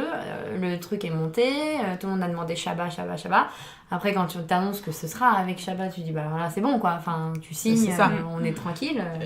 Et après, tu te dis, bon, est-ce que ça sera bien? Et tu regardes la première émission qui était la semaine dernière, et on s'y replonge, quoi. Enfin, Ouais. c'est hallucinant. C'est drôle parce que du coup, même en 3 émissions, je trouvais que la première c'était un peu timide. On sentait qu'il y avait une petite, tu vois, Chabat un peu timide. Finalement, en fait, ça monte crescendo et là, c'est reparti, quoi. Et tu te dis, en fait, c'est. Bah, moi, de toute façon, Chabat, c'est quelqu'un qui me fait extrêmement rire. Et qui pourrait... très, très Il drôle. pourrait lire le journal, je serais mort de rire. Les invités qu'il a autour de lui, et c'est un bijou. Là, il y avait Darmon, il y avait Marina Foïs, Comme à il y avait l'époque, Norbert. parce que C'est ça. c'était les mêmes. Ils Il sont y avait pour. Pierre Ninet. Pierre Ninet. Ouais. Il était très Il est drôle. très Et drôle. il était très à fond. Ouais. Là, je suis sûre, on Il s'entendrait est bien, très quoi. drôle, Pierre Ninet. Ouais, il est tellement drôle. Beaucoup de second degré sur les merdes dans lesquelles il a joué. Enfin, franchement, il y a une blague, mais ça m'a fait mourir de rire où il est là en mode dans quel film pas terrible j'ai pas joué? Il sort le turf et t'as Norbert qui fait on n'a pas fait que des chefs-d'œuvre. Je trouve ça génial de sortir ça à la télé alors que c'est des gens qui sont quand même en promo constante. Enfin, tu vois, ils sont pas morts, ils ont encore des. Mais ça aussi, ça, c'est un truc que j'aime, c'est que donc il y a plein de célébrités qui viennent dans cette émission, mais il n'y a pas de face promo. Non, Et ou alors ça, quand c'est c'est fait, tellement c'est agréable. drôle. Oui, Quand ou c'est de fait, face. c'est de façon, Non, mais ils vont jamais. Limite au début quand ils se présentent des fois. Mais très mais rare. c'est- Enfin, ils viennent pas pour t'as ça le en poster tout cas. En fait, ça ouais. se voit qu'ils viennent pas Ouais. pour faire leur promo. T'as en pas de fait. couverture de C'est un bouquin truc qui de potes, s'affiche, quoi. t'as pas d'affiche, Ouais. t'as pas de bande-annonce, t'as pas. C'est génial, mais Et c'est puis, rare en il y a un fait. truc, C'est trop rare. que t'impliques aussi le public. Puisque Oui. t'as toujours à chaque fois un membre quand même du public qui vient, qui joue. Donc t'es vraiment là, en train de participer avec eux. Et ils se prennent au jeu à fond. Et alors qu'ils ont rien, eux, ils ont rien à gagner, tu vois, les mecs. Non, Avec mais de la c'est promo. juste un moment. D'ailleurs, il y avait un mec qui était Game Master dans une escape Oui. game. C'était notre lien avec le précédent sujet. C'est marrant. Voilà, j'adore ce jeu. J'adore Chabat. J'espère qu'ils vont s'entourer encore de plein de gens comme ça. Ouais. J'attends l'émission avec KDO parce que je pense que ça va Ah oui. arriver. Ah parce ouais, que ça va être ça, du, ça va être du la caviar. réunion, et je crois qu'il y a Chantal Jamel Lobby Debbouze qui, aussi, qui est prévu, Farouja. Parce qu'à l'époque, Jamel, Gad, etc., c'était quand même ceux qui revenaient très Ouais. souvent dans l'émission. Ouais. D'ailleurs, C'était Jamel régulier. avait présenté à un moment donné. Enfin, il y C'est avait des possible, moments où il était Chabat revenu. avait pas présenté, Oui, c'était tout à Jamel fait. qui avait. Mais c'était parfait. Le jeu est aussi, même s'il est très absurde, il est quand même très bien pensé dans le sens où il fonctionne en jeu de plateau, si c'est Ah Jamel oui. qui présente, du moment qu'en fait c'est un jeu où il faut juste se lâcher et partir le plus loin possible. Et ça fait quand même du bien. C'est un petit peu comme Cards Against Humanity. Ça te fait plaisir parce que tu vas loin Oui. et que c'est absurde. Et voilà. Après, c'est un peu Ouais. différent parce que là, moi, Blanc Manger Coco, aujourd'hui, je trouve que c'est un jeu qui est devenu un peu bête et un peu, Ouais, un peu un trop peu idiot, un peu facile. trop trash. Ouais, un peu trop trash. Là, il tape un peu sur tout le monde pour taper sur personne, en fait. Ouais. C'est... Exactement. Et quand C'est ils doivent l'idée, taper, ils se tapent lui-même dessus. Voilà, et Mm. c'est lui qui il est en autocritique, il crache sur les autres. Enfin, tu vois, c'est très drôle. Et les parodies de Jean-Paul Rouve, Ouais, les fausses avec pubs. les fausses Bah, pubs, les fausses pubs. OK Google, mais j'étais mort de rire. OK Google. Enfin, il y a plein d'idées, en fait, où tu te dis, mais mon Dieu, mais on manque tellement d'idées Mais de ça, télé, quoi. c'est les nuls, quoi. Mais c'est Les fausses génial, pubs, ouais. c'est les nuls à 100%. Mais c'est pareil, tu vois, quand ils font les tutos en mode qu'est-ce qui n'existe pas sur YouTube. C'est génial. Bonjour, nous allons faire la pyramide de doigts. Et que là, tu te prends à dire est-ce que ça existe vraiment? Tu te dis mais les gens ils sont tarés, et en même temps mais les gens sont tarés. Non mais c'est ça, c'est qu'en plus ils ont réussi à se moderniser puisque comme tu dis, ils font les tutos YouTube, t'as vraiment des trucs où ça parle de sujets de maintenant, ils ont pas genre juste repris leurs vieilles questions et relancé la même chose. Ah. Moi je connaissais pas du tout parce que je suis entièrement passée à côté, j'avais pas Ah Canal. ouais? et- T'avais jamais Ah, regardé jamais. Burger Quiz? Ça fait des années que j'en entends parler où t'as des gens qui se battent pendant les repas où ils balancent des références. Bah Alors, oui. j'ai compris que c'était des références à ça avec le temps, mais j'ai jamais regardé. Donc du coup j'ai regardé en replay que le 2 et le 3. D'ailleurs il y avait un mec dans le 3, je sais pas qui c'était. Sloano. C'est un rappeur. Ouais, bon, youtubeur de rap. Seine-Saint-Denis. Ah oui, c'est vrai. Voilà, c'est bon, on ça, sait pas qui c'est Slimane. quoi. C'est un rapport, ouais. Non, c'était pas Slimane, c'est le mec de The Voice. Non, mais c'est un autre Sofiane. Sofiane. Voilà. C'est ça, Sofiane. Et mais du coup, vu qu'il les présente pas, je sais pas qui était ce type. J'ai dû le googliser pour savoir qui c'était. Mais sinon, ouais, non, j'ai trouvé ça très drôle. Et effectivement, le côté décalé qui marche, quoi. Et c'est là où je me dis, comment est-ce que... Enfin, c'était il y a 15 ans, ça fonctionnait, ça fonctionne toujours. Est-ce que c'est le même public qui va regarder? Est-ce qu'il va réussir à capter les nouveaux aussi? Bah, ça, ce qui est bien, c'est que moi, je l'ai regardé... Enfin, j'étais pas là le soir de du retour. Moi, j'attendais... Enfin, ça fait des semaines, des mois, depuis qu'ils l'ont annoncé, là, que j'étais au taquet. Mais je me demandais aussi si ça allait marcher sur les jeunes générations. Et en fait, quand tu regardais sur les réseaux sociaux, ce qui était génial, c'est que tu avais notre génération à nous, qui l'a connue, et les plus vieux, qui étaient en kiff total en se disant ça y est, c'est de retour comme à l'époque, Chabat, génial, etc. Et en même temps, les jeunes générations aussi, elles disaient bah, c'est trop drôle, on rigole trop. Et donc ça marche sur absolument tout le monde. Je pense pas qu'il y ait d'autres et ils ont fait une audience incroyable. Je crois qu'ils avaient 8 millions de personnes en prime time. 1,8 million. 1,8 million. 8 millions, c'est vraiment beaucoup. 8 millions, c'est quoi? C'est un match de Coupe de France. C'est un match de Coupe du Monde. sur Et la TF1. finale, France-Brésil 5 juillet 2018. Mais 1,8 million déjà, c'est beaucoup. 1,8 million pour les chaînes de la télé. Ouais, je crois C'est qu'il... énorme. Ok, mais vraiment c'était énorme. beaucoup. Et en deuxième partie de soirée, mais on leur souhaite 8 millions. Non mais en fait c'est fou. Après là où je me pose la question c'est est-ce que le programme peut vivre très longtemps? Parce que je pense pas. qu'en écriture ça demande un temps de fou. Ouais. Mais c'est pour ça qu'ils le font. Enfin là, je crois que c'est pas prévu de rester très très longtemps parce que Chabat, il a aussi cette intelligence de pas lasser les gens. Il reste jamais trop longtemps quelque part ou en assistant à fond sur les promos parce qu'il aime pas. Il sait que ça s'essouffle vite et qu'il faut Je crois pas qu'il a dit que de lasser. toute façon, il allait faire une saison et peut-être ensuite passer le flambeau. Je pense qu'il Ouais. va, voilà, il est Comme venu à pour relancer l'époque, un peu ouais. l'émission et à un moment, en fait, il va laisser d'autres la présenter. Ok, Et je voilà. pense que c'est un bon choix. Ah non, il fera pas ça. Et ce qui est assez étrange aussi, c'est le mode de diffusion, parce qu'ils diffusent 3 épisodes par soir, c'est quand même assez énorme. Moi, c'est Donc fini tard. c'est ça, alors ça finit tard, donc je pense que ça marche énormément sur le replay. Mais c'est aussi, est-ce qu'ils veulent pas genre tout balancer avant l'été en mode faut qu'on y aille, on s'est pris un peu tard. C'est vraiment bizarre ce 3 épisodes en fait. Moi aussi je trouve ça étrange sachant qu'avant le format il était bien, c'était avant le 20h ou à 20h. Ouais, Oui. c'était un bon Et, format court. t'en avais un. Ouais, et t'en avais un, Ouais. et c'était un peu le rendez-vous. Ouais, mais là, t'as quotidien. Mais là, ouais, là, t'as maintenant c'est quotidien. ça. C'est que tu peux pas mettre deux trucs Ouais. comme ça face à face. Il a pas son créneau et Non. il a son créneau où c'est faire en sorte qu'il reste leader en deuxième partie de soirée. Donc ils te mettent 3 épisodes, comme ça t'es sûr que pour les couches tard aussi, tu peux au moins Oui. voir un épisode. Et puis ça peut être aussi un bon plan pour tester, voir si ça fonctionne, et à la rentrée balancer un truc qui serait entre le quotidien Ouais. et le film du soir, décaler peut-être le Ouais, quotidien. complètement. Mais je pense qu'il y a avoir un peu de ça. l'avant-quotidien. tu vois, Oui mais je pense il y que le aura film des du soir changements. après il serait trop tard. Oui, mais il y a Alors un peu de ça. faudrait pareil, aller tellement- plutôt, enfin faire vraiment un temps quotidien. Enfin à mon avis il y a Ouais. des solutions. Mais ce qui est sûr en tout cas, enfin moi c'est quoi la 10 TMC c'est le nouveau canal mais Bien sûr. Bah, oui. Canal est En mort, clair, l'esprit Canal est mort et il est il- passé. il revit sur TMC. il revient. bah, tu vois Chabat qui du coup est sur TF1 c'est incroyable. Bah, C'est dans le un- groupe enfin, TF1. Ouais, donc, Ouais. ouais. Et ça serait pas arrivé avant, et du coup, ça veut juste dire que quand t'as plus ça, t'as plus rien. Enfin, tu vois, Mais tant mieux d'avoir eu l'intelligence de bien réutiliser Chabat et de bien reprendre les mêmes choses. C'était pas juste réadapter quelque chose ou ressortir quelque chose parce que ça a marché, c'était le faire intelligemment et avec les bonnes personnes. Et ça, c'est une des bonnes décisions. Enfin, bon, en même temps, regardez, 21h tous les mercredis, là on le rate. Ouais, on est en train de le rater. Ouais. Pour vous en parler, c'est quand même assez Et particulier. le replay, On Mais regarde vraiment, le ouais, replay. le replay, et je sais qu'à l'époque, les épisodes de Burger Quiz de l'époque, ils ont beaucoup tourné sur YouTube Ouais. et Dailymotion. Là, ce qui est au début. juste chiant, c'est que c'est sur TF1, et du coup, tu dois t'inscrire pour regarder les replays. Ouais. Bon, non. Attends, la preuve que je Ouais, regarde t'es jamais. obligé. Bah, Le j'en ai replay regardé, Internet, le j'ai regardé replay récemment. internet, Ouais. pas le replay télé. Ah oui. Le replay internet, t'es obligé de. Bah, tu fais un Facebook Connect et ça passe en 2 minutes, mais c'est pas grave. Oui, mais enfin, voilà, Astuce d'Hélène. c'est moins accessible que des trucs libres de droit Ouais. sur YouTube. Et avez-vous déjà vu, tu les avais vus quand même, Hélène, ou pas? Non plus. Ah, c'était Ah, mais drôle non, ça. Ça, c'était génial, les petits Je burgers. regardais pas la télé. Avez-vous déjà Oh, vu? Maman, Ouais, si tu c'était génial. Putain, Hélène, elle a fait Maintenant, allemand oui. première langue, et elle regarde pas la télé. Elle a loupé son enfance. Vie de merde. Regarde comment je suis maintenant, tout va bien. Bah oui. Enfin voilà, en tout cas c'est un chouette programme du soir Ouais. et ça fout la... Et monsieur Chabat, on vous aime. Restez comme vous êtes. Bah, ça a une belle reco. Et moi maintenant, je vais vous faire des recos à vous, les filles. Parce que je mange des podcasts depuis. Tu manges pas mal des de podcasts? temps. Mais oui, je mange podcasts. C'est un régime et je intéressant, lis mange. podcasts. J'ai commencé les premiers podcasts en 2012. À l'époque, La je confession. faisais Nawak. C'est Nawaak. Avec Pras Esprit. On parlait un peu en mode talk show des actus plutôt web, tech, avec des sujets un peu particuliers. Il y avait un épisode sur la photographie, il y avait un épisode un peu plus psycho, enfin il y avait pas mal de choses. Mais j'écoutais pas de podcast. Un peu comme vous là. C'est-à-dire que je faisais des podcasts mais j'en écoutais pas. Et en 2016, j'avais moins envie d'écouter de la musique et j'ai eu surtout une panne de lecture. J'arrivais plus à lire dans les transports et du coup il fallait que je m'occupe. sauf que c'est sympa de jouer à des jeux, mais ça devenait lassant. Pokémon n'était pas arrivé. Voilà, Pokémon Go n'était pas arrivé. Mais attention, tu Dans peux le pas métro, jouer dans ça sert à le rien. métro. Et du coup, je me suis mis à écouter des podcasts En allemand. en français. Non, j'écoute que du français. Il y a pas mal de podcasts anglais, beaucoup d'américains surtout, parce que t'as un business énorme là-bas. Mais non, j'écoute que des français. Et du coup, je vous ai fait une petite sélection avec des trucs plutôt très intelligents, je dirais. Mais Ah, bon, tu nous as vraiment, bien cerné, alors, je te remercie. Des un peu plus détente, qui vous plairont peut-être plus, et toute une partie plus culture, geek, tech, jeux vidéo. Vraiment. un truc. Alors qui peut qui nous intéresse. qui peut nous ressembler un peu ou un peu peut-être trop poussé.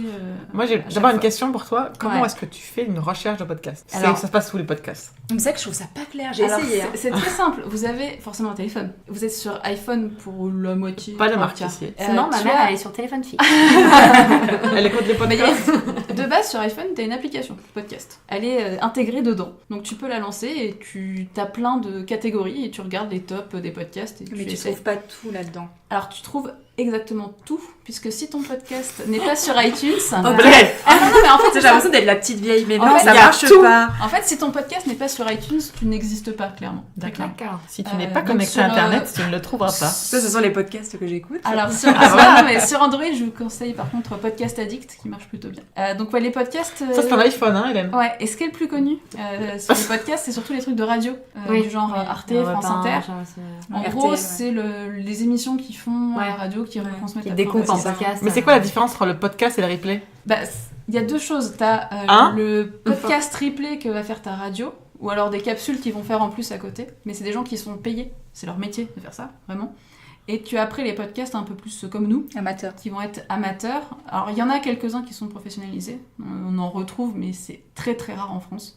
Tu dois en avoir 3-4, pas plus que ça. Et tous les autres, comme nous, qui sont bénévoles ou avec une légère rémunération via Patreon et des trucs comme ça pour faire fonctionner et juste payer le Merci matos. Patreon.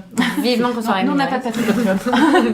On n'a pas... Tu sais pas ce que c'est Patreon? Bah, dis-moi, Non. c'est toi, Patreon. En Non, gros, je reprends pas à partie comme ça.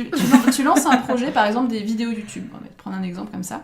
Et tu vas dire aux gens, bah voilà, pour financer mes vidéos YouTube, je vais avoir besoin d'un peu d'argent. Donc ce que je te propose, c'est que... C'est en un gros, ulule de.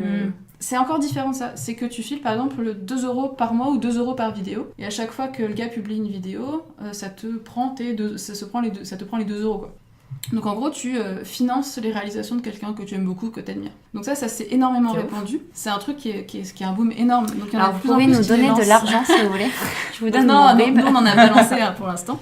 Mais il y en a pas mal qui en ont lancé. Et dans ceux que je vais vous citer là, la plupart en ont. Donc il y a ABCD Podcast, qui est un podcast qui est tenu par 2 mamans, qui sont Diraine et Force Rose. Alors, Ah vous les oui. connaissez peut-être parce qu'elles sont blogueuses, Oui. au départ un peu plus jeux vidéo et tech. Et elles ont lancé un podcast pour parler de leur vie de maman geek. En gros, ça te fait décomplexer pour te dire que ta pop culture, tu vas pouvoir la porter à tes enfants. Que c'est pas parce que t'as passé ta nuit à jouer aux jeux vidéo que tu vas pas bien élever ton gosse derrière. Que si jamais il a vu ton écran alors que t'étais en train de massacrer un mec, bah c'est pas grave, il y a des techniques pour expliquer à ton gamin et le rassurer que tout ira mieux. Et du coup, c'est un podcast mensuel qui dure 3 heures. Vous voyez qu'on a de la marge. Alors, non mais et c'est pas dans les plus longs et c'est pas non plus dans les plus courts bien sûr. Donc t'as celui-là par exemple et elles ont un Patreon et qui va servir par exemple à financer le studio parce que pour enregistrer tout le monde n'a pas un salon avec de la place, tout le monde n'a Ouais. pas du matos et donc du coup elles sont dans un studio donc ça a un coût de location et avec l'argent qui reste en plus bah, elles se payent des bières, elles payent la babysitter à l'invité. Oui, c'est Par exemple, parce que c'est bien sûr tes invités, bah, ils ont des enfants et elles vont lui payer aussi par exemple le transport si c'est pas un Parisien. Donc c'est à ça entre autres que peut servir un Patreon. Et puis surtout, ça leur permet de ne pas avoir les enfants à côté d'elles quand elles Exactement. enregistrent le podcast. Patreon, ça fait un peu pour Adava Kadavra, je pense. Ouais. Après, Ah, ton ça peut être Patreon. un personnage Ouais. Et ou Patreon. un patronus. Patronus. Patreon. Dans Regarde les- Patreon. On va passer un peu plus vers le cinéma et je vais parler de After 8. Donc 8 comme la Ça, Eight. je crois que je suis tombée dessus. Là, peut-être. tu vois, ça peut te dire un peu quelque chose. Donc, c'est quelque chose qui est fait par Daniel et Benjamin. Donc, tous les deux vont parler pop culture. Donc, ça peut être du cinéma, ça peut être du jeu vidéo. Ils en ont fait un très bien sur Ready Player One. Donc, là, on est plutôt sur 1h30. Ça sort 2 fois par mois. Et ils vont 2 fois débattre par mois, d'un ouais, seul quand même. sujet là-dessus. Et donc, là, c'est pareil. Derrière, tu as un Patreon. Et eux, par contre, grâce à ça, ils vont financer la sortie de nouveaux podcasts. Ou d'émissions spéciales. Ou de vidéos qu'ils vont produire sur YouTube. Ou aussi d'un livre. Puisque c'est eux Ah, aussi. c'est le truc. Daniel ciné- fait Super Ciné Ouais, Battle, voilà, Ciné Battle. exactement, et il a Je l'ai sorti vu. son bouquin là ce mois-ci. Donc là, c'est vraiment pendant 1h30, tu vas voir 2 gars qui vont débattre d'un sujet. Donc c'est vraiment du sujet unique. T'as le podcast qui pour moi est un des plus anciens français, qui s'appelle l'apéro du Capitaine. Et alors là t'es sur du 3h, du 4h, du 5h, ça va dépendre vraiment. Et eux ont une grande spécialité, c'est qu'ils sont numéro 1 du podcast high-tech. Mais en fait, ça fait des années qu'ils parlent plus de ça du tout. Ils ont d'ailleurs une rubrique qui est entièrement dédiée à Marc Dorcel, bien sûr. C'est une bande de potes, ils sont 4, ils sont dans la cave, qu'on appelle la cave du Capitaine. C'est là où j'ai enregistré mes tout premiers épisodes de podcast. Donc faut que tu t'imagines une table avec des micros pour tout le monde, avec partout des posters de meufs à poil, avec de l'alcool de partout. Qu'est-ce que tu faisais là-bas, Hélène? Parce que là, je Ça m'a comme un truc... C'est qu'en 2012, quand tu voulais enregistrer quelque part avec du matos, il y avait presque que eux. Et ils te prêtaient le lieu gratuitement. Et puis c'était hyper cool. Tu descendais d'un petit escalier en colimaçon en métal. Et c'était une ambiance très sympa. Et ils sont vraiment, vraiment très cool. Et par contre, t'es sur un podcast qui est complètement décalé. Alors d'une, parce qu'il sort souvent 3 mois en retard, entre le moment où il l'enregistre et le moment où il le diffuse. Et c'est vraiment cette ambiance de potes. Ça fait des années qu'ils se connaissent. Ils sont au numéro, je crois, 267, 268. Enfin, c'est un truc qui est vraiment énorme, quoi. Donc ça, l'apéro du Capitaine. On a en jeu vidéo ZQSD, ABCD au début, les filles, elles font partie du même groupe que ZQSD, qui sont en fait les touches Là, qui te permettent d'avancer. De quoi parler, hein. Elle nous a perdu.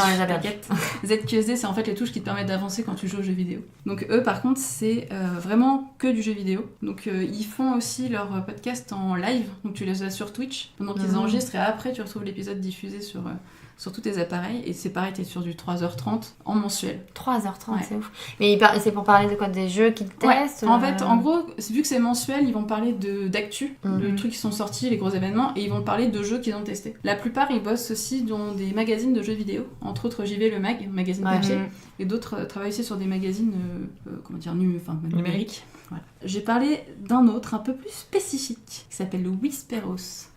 Ça, c'est pour la comédie musicale. Non, Whisperos, c'est pareil. C'est Game of Thrones. C'est Game of Thrones. Ouais, C'est un mélange entre Whisper, Whisper, qui est le chuchotement, et Westeros.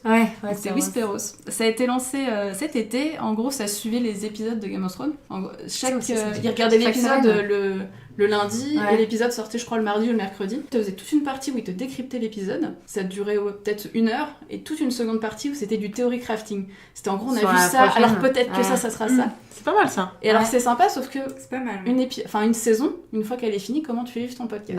Et ben ils ont continué, et ils font en fait des parties sur l'histoire d'une famille, sur un personnage. Ils reviennent des au jeux début de la série. Exactement. Des jeux qui ont dérivé. Que sur Game of Thrones? Que sur Game of Thrones. C'est un peu chiant. Alors oui et non, parce que c'est riche quand même. Game of Thrones a aussi pas mal d'inspiration, donc de temps en temps ils vont te parler de livres qui sont quand même pas mal liés à Game of Thrones, d'auteurs qui sont inspirés. Tu vas avoir des jeux de rôle, des quiz, des jeux musicaux. T'as énormément de choses dans chaque épisode. Et ils font aussi pas mal de ce qu'ils appellent les théories pétées du Winternet. En gros, ils vont sur Reddit, ils trouvent une théorie qui a l'air complètement folle, mais presque crédible, et ils vont l'étudier pendant l'épisode. C'est quoi, Edit? Non, Reddit. Mon Dieu, tu ne connais pas Reddit. Alors, tu as Internet, Marie. Reddit, c'est genre... Il y a un téléphone fixe sur son appartement. Reddit, c'est un peu ce que certains appellent une des pages d'accueil de l'internet. Oui, c'est clair. Imagine une sorte de forum géant où la planète entière discute de sujets. Alors tu vas trouver des trucs très clean, genre tous les spoilers de Star Wars, un débat sur tel sujet, et des trucs très sales, plutôt non conseillés, des trucs hyper violents, des trucs hyper racistes. Il y a vraiment de tout. Mais dis-toi que la majorité des mèmes et des gifs et de tout ça qui vient sort de sur internet viennent de Reddit. Ça fait partie des lieux où en fait la plus grosse masse d'internet vient pour débattre, de discuter de plein de sujets. Et c'est là où naissent effectivement tout ce qui est les mèmes, les trucs que tu vas retrouver ils font tour une semaine plus tard sur ton internet à toi. Eux, ils sont en avance sur tout. C'est des créateurs de buzz. Et du coup, t'as une communauté là-bas qui forcément discute de Game of Thrones tous les jours parce qu'ils ont que ça à faire. Et dans Whisperos, ils vont récupérer toutes ces théories-là et puis ils vont en discuter. Ouais, Whisperos. Franchement, c'est pas mal parce que Game of Thrones, c'est quand même le genre de truc où tu te dis, j'ai déjà oublié entre l'épisode de la semaine dernière et celui-là, qui était qui faisait quoi, qui vient de quelle famille. Et ils vont te faire des explications de certains personnages. Tu vas avoir... par exemple, ils ont fait récemment tout un truc sur Littlefinger, en te reprenant certains trucs et en te disant, on a une théorie comme quoi il est pas mort. Et là, tu fais comme ça. Et là, ils te refont tout le truc en t'expliquant la théorie, en t'expliquant que tu écoutes et tu dis en fait c'est hyper crédible et c'est vachement bien fait. Non, parce que ça se trouve, il est vraiment pas mort. Mais moi, j'ai jamais regardé Game of Thrones. Mais c'est pas grave, t'inquiète pas. Déjà que je sais que Jon Snow est mort. Mais en fait, à cause d'un mème qui devait être né sur Reddit. Je vais vous parler d'un autre podcast qui est sur les passions obscures. Il s'appelle C'est cool, c'est quoi? Chelou. Passions obscures. En De gros, quoi ça Stéphane, parle merde, c'est pour toi. Ouais, non mais là tu vois, regarde, Ouais, tu m'as ouais. captivé. et ben, Dis-moi. si je te parle de roller derby, de Quidditch. Ah bah c'est tiens, pas ça. oui, Mais c'est pas assez glauque pour ça moi parle un tout petit ça. En gros, c'est donc ils sont deux, Nekoto et Joe, qui vont rencontrer Nekoto. des gens et qui vont leur parler de leur passion un peu bizarre. En gros, c'est un jour tu croises quelqu'un qui te dit je fais du roller derby, tu fais ouais, enfin tout ce que tu connais, c'est si t'as vu le film Bliss et tu sais pas trop ce que c'est. Et en gros, ils vont faire une émission autour de ça où ils vont en parler, ils vont demander aux gens qu'est-ce que c'est, comment on y arrive, comment ça fonctionne, les règles. Donc t'en as eu avec des passions tirées plutôt de films. Donc t'avais le Quidditch entre autres, t'en as eu un sur la SMR, t'en as eu sur les gens qui collectionnent des cartes et qui sont prêts à dépenser 10 000 $ pour acheter une carte d'un basketteur parce qu'il y a un morceau de t-shirt dans la carte. Enfin, c'est vraiment des trucs, des passions qui souvent coûtent de l'argent, souvent coûtent beaucoup de temps. Et du coup, eux décryptent ça dans une émission, donc ça dure à peu près 2 heures. T'as pas un rythme régulier puisque eux, leur but c'est de trouver des trucs intéressants, donc ils vont pas sur ça faire un truc mensuel. Quand ils ont un bon sujet, ils balancent leur podcast. Et donc ça s'appelle C'est cool, c'est quoi? Tu nous parles de tous les podcasts de Radio Kawa, dis-moi. Non, c'est pas. Alors non, parce que C'est cool, c'est quoi était chez Radio Kawa, ils sont partis chez Qualité. Ah pardon. Ah oui, parce que t'as un mercato des podcasts, faut le C'est savoir. quoi Radio Kawa? Radio Kawa, c'est un réseau qui a du coup plusieurs podcasts. Entre autres, Comic Outcast, là où je fais l'émission sur les comics, fait partie du réseau Radio Kawa. Mais c'est quoi? Ça veut dire qu'ils peuvent vous Alors, accueillir pour enregistrer? Ouais, ou c'est-à-dire pas qu'ils vont te prêter du matériel, ils vont t'aider dans ta communication, ils vont t'aider par exemple à publier, c'est eux qui hébergent les fichiers, c'est eux qui... Enfin, ils sont là en support, vraiment. Ok. Nous, par exemple, pour C'est arrivé près de chez nous, on n'a pas de studio, on n'a pas de label, on n'a pas quelqu'un qui nous sponsorise derrière, quelqu'un Chez qui va nous Anaïs. aider. Bah, nous sommes là, Radio Kawa. Nous, actuellement, en fait, quand on publie l'épisode, il est sous le label We Are Girls. Ouais, c'est ça. Parce que c'est lié au site, C'est nous, mais quoi. c'est tout, en fait. D'accord. On pourrait rejoindre un jour un réseau, quelque chose comme ça, c'est possible, ce sont des choses qui existent. C'est un peu comme les youtubeurs qui s'organisent en, tu vois, Exactement, en mais quand tu- réseau, Exactement, en congrégation. Et du coup, j'en ai 4 derniers à vous parler. Le premier, c'est Cozy Corner. Alors, c'est 2 potes qui se retrouvent toutes les 2 semaines, qui se posent sur un canapé et qui papotent. Ils se racontent leur semaine. Genre, t'as fait quoi pendant 15 jours? C'est chiant. Bah, j'ai été faire un barbecue chez un pote et Mais bah, non, j'ai un peu c'était trop un bu peu du chiant, coup. quand Non, moi je même. dis chipo. Alors non, c'est pas chiant parce que t'as l'impression d'être avec eux et que De les connaître. En fait, au bout d'un moment, tu les connais, tu te retrouves dans la rue à rire à leurs blagues et tu te dis mais merde, en fait, je suis pas du tout avec eux, faut juste pas que j'oublie que Et je ça, suis en c'est train comme de dire. la télé-réalité. Tu regardes des Oui, inconnus. oui, oui, et tout à tu fait. Alors, regardes après, Des leur inconnus, vie, ils sont quoi. pas si connus. Hein. Médoc et Moguri, tous les deux, ont bossé sur No Life, la chaîne qui a Ouais. disparu. Ils bossaient pas mal aussi dans le jeu vidéo, donc ils vont forcément parler de jeux vidéo, de pop culture, parce qu'ils vont au ciné, ils vont parler séries. Et c'est vraiment, faut s'imaginer 2 potes sur un canapé qui papotent de ce qui s'est passé pendant 15 jours. Donc celui-là, il est très cool. Il y en a un autre qui va peut-être beaucoup plus vous plaire, qui s'appelle Plaisir coupable, où là, ils sont 5 ou 6, et en gros, pendant 1 heure, ils vont diffuser des extraits des musiques, un peu leur musique préférée de la honte. Et chacun va expliquer pourquoi, ce qui s'est passé, s'il y a une histoire derrière ou pas. Et à la fin, ils vont voter pour le plus gros plaisir coupable parmi tous ceux de la soirée. Et du coup, parce que je suis tes conseils avec beaucoup d'attention, il n'y a pas de problème de droit quand on fait de la musique? Alors, si tu diffuses des tout petits extraits, Ok. donc ils vont diffuser plutôt le refrain, genre 30 secondes, c'est à une imitation. Et après, si des fois tu es dans des... Nous par exemple, enfin moi je suis à Radio Kawa, et chez Radio Kawa, eux payent la SACEM, alors c'est la version suisse, parce que Radio Kawa est en Suisse, et du coup on peut diffuser ce qu'on veut. Mais la plupart des podcasts ne payent rien, ils se limitent à juste des extraits. Donc t'as ça, Plaisir coupable, et je vous en parle de 2 derniers qui sont complètement à l'opposé de tout ça, complètement autre chose, où c'est des podcasts qui te racontent une histoire. Donc le premier, ça s'appelle Entre, ça dure 8 minutes par épisode. Donc on est vraiment sur un format qui a rien à voir avec le reste, Très très court. où en fait c'est l'histoire de Justine, qui a 11 ans, qui rentre au collège, et dans chaque épisode, elle se retrouve face à Charlotte Pudlowski, qui est une journaliste, qui va lui poser quelques questions, et en fait Justine, elle va raconter ce qui se passe. Ses premiers jours, les difficultés à s'intégrer, et c'est un podcast qui est hyper fascinant parce que c'est une voix de l'enfance que t'as pas l'habitude d'entendre, que t'as complètement oublié de comment t'étais quand tu rentrais au collège, quand là tu te sens pas à ta place. Vraiment dingue. Et donc du coup ça dure juste 8 minutes. T'as 8 minutes toutes les semaines, tous les mercredis. Bon, là il est sorti ce matin, je l'ai pas encore écouté, mais dès que je pars ce soir je l'écoute. Et c'est vraiment très très touchant. Alors la gamine, ils ont pas choisi n'importe qui. Elle a 11 ans, mais elle est un peu intelligente quand même. Donc, non, mais des fois, c'est bluffant parce qu'elle te parle avec un vocabulaire où t'as oublié qu'à 11 ans, tu pouvais connaître ces mots, quoi, vraiment.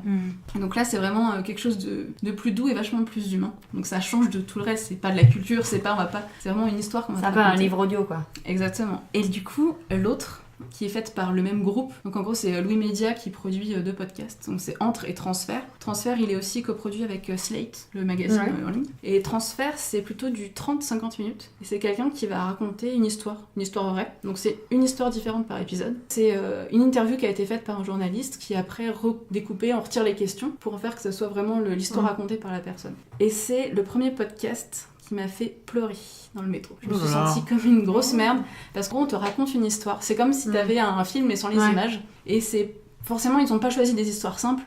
Donc t'as des histoires d'enfants enlevés qui ont été enlevés à l'étranger où tu fais tout pour récupérer ton gamin. C'est des histoires d'une petite fille qui se souvient, enfin d'une fille qui se souvient pas trop de son enfance et qui un jour ça a fait le déclic dans la tête et il s'est passé plein de choses pendant son enfance et elle le raconte et c'est des choses qui sont très dures. C'est des histoires qui sont surtout incroyablement bien racontées. Je pense que le travail du journaliste derrière qui a posé ces questions est ouf. Et là c'est des podcasts qui sont hyper prenants. Donc c'est du 30-50 minutes où t'es en intense à l'intérieur et que tu vis l'histoire. Et là, tu te retrouves... je me suis retrouvée dans le métro à un moment sur la résolution d'une histoire où t'avais une vague de joie qui arrivait, ça faisait 30 minutes que j'étais en bad, et j'étais là, genre je me mettais à pleurer tellement j'étais heureuse pour la personne dans mes oreilles, quoi. Donc voilà, Transfert. Okay. Voilà. Et ça existe des podcasts sur les tueurs en série? Parce que toi, ça te plairait d'écouter ça? Ça doit exister. Au moins américain, je pense. Je me suis un peu renseignée pour tout ça. Non, mais c'est des émissions de radio en fait qui sont en capsule, voilà. Mais j'ai l'impression, j'en ai pas trouvé. Mais je me demande si j'ai bien cherché du coup, je sais pas. Il y a beaucoup de sujets. Tueurs en série en particulier, ça me dit pas grand chose. Parce que voilà, moi j'ai L'heure du crime avec Jacques Pradel, RTL. Jacques Pradel, oui. Affaires sensibles, France Inter. Voilà, je sais pas. Et c'est vrai que je sais pas, je sais plus. Je suis pas sûre qu'il y en ait vraiment sur des histoires. Sur des affaires vraiment judiciaires. Après, c'est à toi de le créer. Je vais peut-être me lancer. Avec ta voix du début. On a un gros travail de recherche. Parce que c'est addictif le podcast et tout, Bien mais sûr. bon, après derrière, il faut travailler. Et puis, très clairement, si tu aimes les podcasts et que tu veux découvrir des podcasts, il y en a qui ont lancé des trucs encore plus forts. C'est qu'ils ont lancé des podcasts sur les podcasts. Ah oui. Donc, il y en a 3. T'as le Podcastéo, Podcastorama et Podcastor, ou alors podcast, en fait ils parlent d'autres podcasts. Donc ils vont dire on a écouté ça, on a écouté les premiers épisodes de ça, c'est bien, c'est pas bien, on vote pour le meilleur, ça pas trop. Tiens, il s'est passé des actus dans le... Ils te font aussi l'actu sur le mercato des podcasts, sur les petites nouveautés. Ils ont parlé de nous ou pas? Ils ont pas parlé de nous encore? Non, pas pour l'instant. Après, si, dans Podcastéo, ça a parlé de nous, parce que je suis intervenue ce week-end sur un débat sur les femmes et le podcast. Donc forcément, ça parle. Du coup, je propose une petite pause, histoire qu'on remange un peu et qu'on boive un peu nos bières. Oui. Et puis, parce que là, on s'empêche de manger de bord depuis 1 heure, c'est compliqué. Ouais, tout de suite. Et on démarre la deuxième partie sur le ciné et les films qu'on a vus sur avril-mai. Et je vais laisser Al démarrer, puisque c'est notre spécialiste des films pour enfants. C'est un peu un hasard, faut le dire. Oui et non. Du coup, après Cro-Blanc, le mois dernier, qu'est-ce que tu as vu ce mois-ci? Je passe au lapin ce mois-ci. Non, mais c'est... Alors, étonnamment, c'est le meilleur film que j'ai vu le mois dernier. Donc, voilà. C'est Pierre Lapin. Alors là, vous vous dites, mais c'est quoi Parce que c'est vrai que c'est une affiche très moche, avec la voix de, comment il s'appelle, Philippe Lachaud en français. Là, tu te dis que ça sent quand même pas très très bon. Et puis, j'étais pas du tout intéressée pour aller le voir. Et puis, j'ai vu quelques critiques plutôt positives qui le comparaient notamment à Paddington. Et moi, j'adore Paddington. Ah oui, Paddington on aime. On adore. Robert Paddington. Et du coup, je me suis dit, faut que j'aille le voir. Et super bonne surprise. Franchement, un gros coup de cœur. J'ai déjà envie de le revoir. J'ai envie de l'acheter en DVD. Enfin, j'ai adoré, quoi. Ah ouais, à ce point-là? Ouais, j'ai adoré. Donc, ça parle d'un petit lapin qui, en fait, essaie de nourrir sa famille et ses copains animaux dans la campagne anglaise. Et qui, du coup, va chercher dans le jardin d'un vieux monsieur pas très gentil qui, du coup, essaye de les tuer. Hein. Voilà. Okay. Parce que lui, il vole des légumes et le monsieur est pas content, il essaie de les tuer. Bon, et bref. Et au début du film, le monsieur a une crise cardiaque. Voilà. C'est comme ça. Et eux, du coup, les animaux sont super contents. Sauf qu'il y a l'héritier qui arrive. Et l'héritier, il est pas très maître non plus. L'héritier, c'est Domhnall Gleeson. Et on aime Domhnall Gleeson. Ouais. Beaucoup. Et Mais attends, lui, donc il y a des personnages réels. Oui, alors comme en dans fait, Paddington en fait. exactement comme dans ok. Paddington. Il y a les animaux D'accord, qui c'est sont pas un en film images d'animation, de synthèse. Ouais. ok. Et enfin oui voilà et du coup des vrais acteurs quoi. Mm. Même chose, même principe que de Paddington. Et c'est très très drôle. Alors la comparaison avec Paddington elle s'arrête un petit peu à la technique parce que et au fait que ce soit anglais. C'est pas du tout, on n'est pas avec un personnage mignon à qui on a envie de faire des câlins. Pierre Lapin il est un petit peu roublard, il fait des conneries, voilà, mais il est hyper attachant et je sais pas trop j'ai l'impression que je vous le vends pas bien et ça me rend très triste parce que c'est vraiment génial. Ouais, c'est quoi qui t'a plu et qui a fait que tu Bah, sais j'ai pas acheter ri. DVD? Ouais. J'ai ri déjà, vraiment, mais vraiment j'ai ri. J'adore j'aime beaucoup les acteurs, donc Domhnall Gleeson et Rose Byrne aussi. Donc pour, je sais pas si vous visualisez, par exemple dans Mes meilleurs Marine, amis. surtout. Ouais. Dans Mes meilleurs amis, c'était la pain bêche un petit peu. Enfin bref, qui est très très drôle et ça fonctionne très bien. C'est une bonne BO que je me suis réécoutée avec des bonnes chansons. Voilà, j'avoue que c'est terrible. Moi, ça m'a donné envie d'aller dans la campagne anglaise, vivre avec les animaux. Et du coup, c'est plus pour les enfants ou... Oui, bah en fait, ce qui est bien. Est-ce que l'humour ce qui est- est quand même accessible aux adultes ou... Oui, enfin, alors pas tout évidemment, il y a des gags qui sont vraiment faits pour les tout petits, ce qui marche d'ailleurs très bien. Moi j'y étais en week-end, donc il y avait beaucoup d'enfants dans la salle et ils étaient très réactifs. Mais ça marche aussi très très bien pour les adultes. Et côté voix française? Ouais, voix française. VF, Moi je l'ai vu en VF. Hein. Ouais. Et malgré ça, j'ai aimé. Donc dites-vous bien que c'est vraiment très bien. En général, Donc, il y a Philippe Lachaud on et est pas je me mauvais souviens plus. en doublage. Enfin, Ouais, mais ça doit on est mauvais avec Philippe gagner Lachaud. en VO quand même. Ça doit gagner à être vu en VO, je pense. Donc je regarderai en. surtout que c'est VO, qui la en voix DVD. de Pierre Lapin en VO? Moi, je crois que c'était un acteur. Bah, je crois que c'était pas mal, mais je me souviens Ouais, plus. il me semble Figure-toi. que- Mais je crois que la J'en VO avais était entendu pas parler. dégueu et là je l'ai plus. Bon, bah, après, Philippe Lachaud, il a aussi une voix qui passe bien avec les enfants.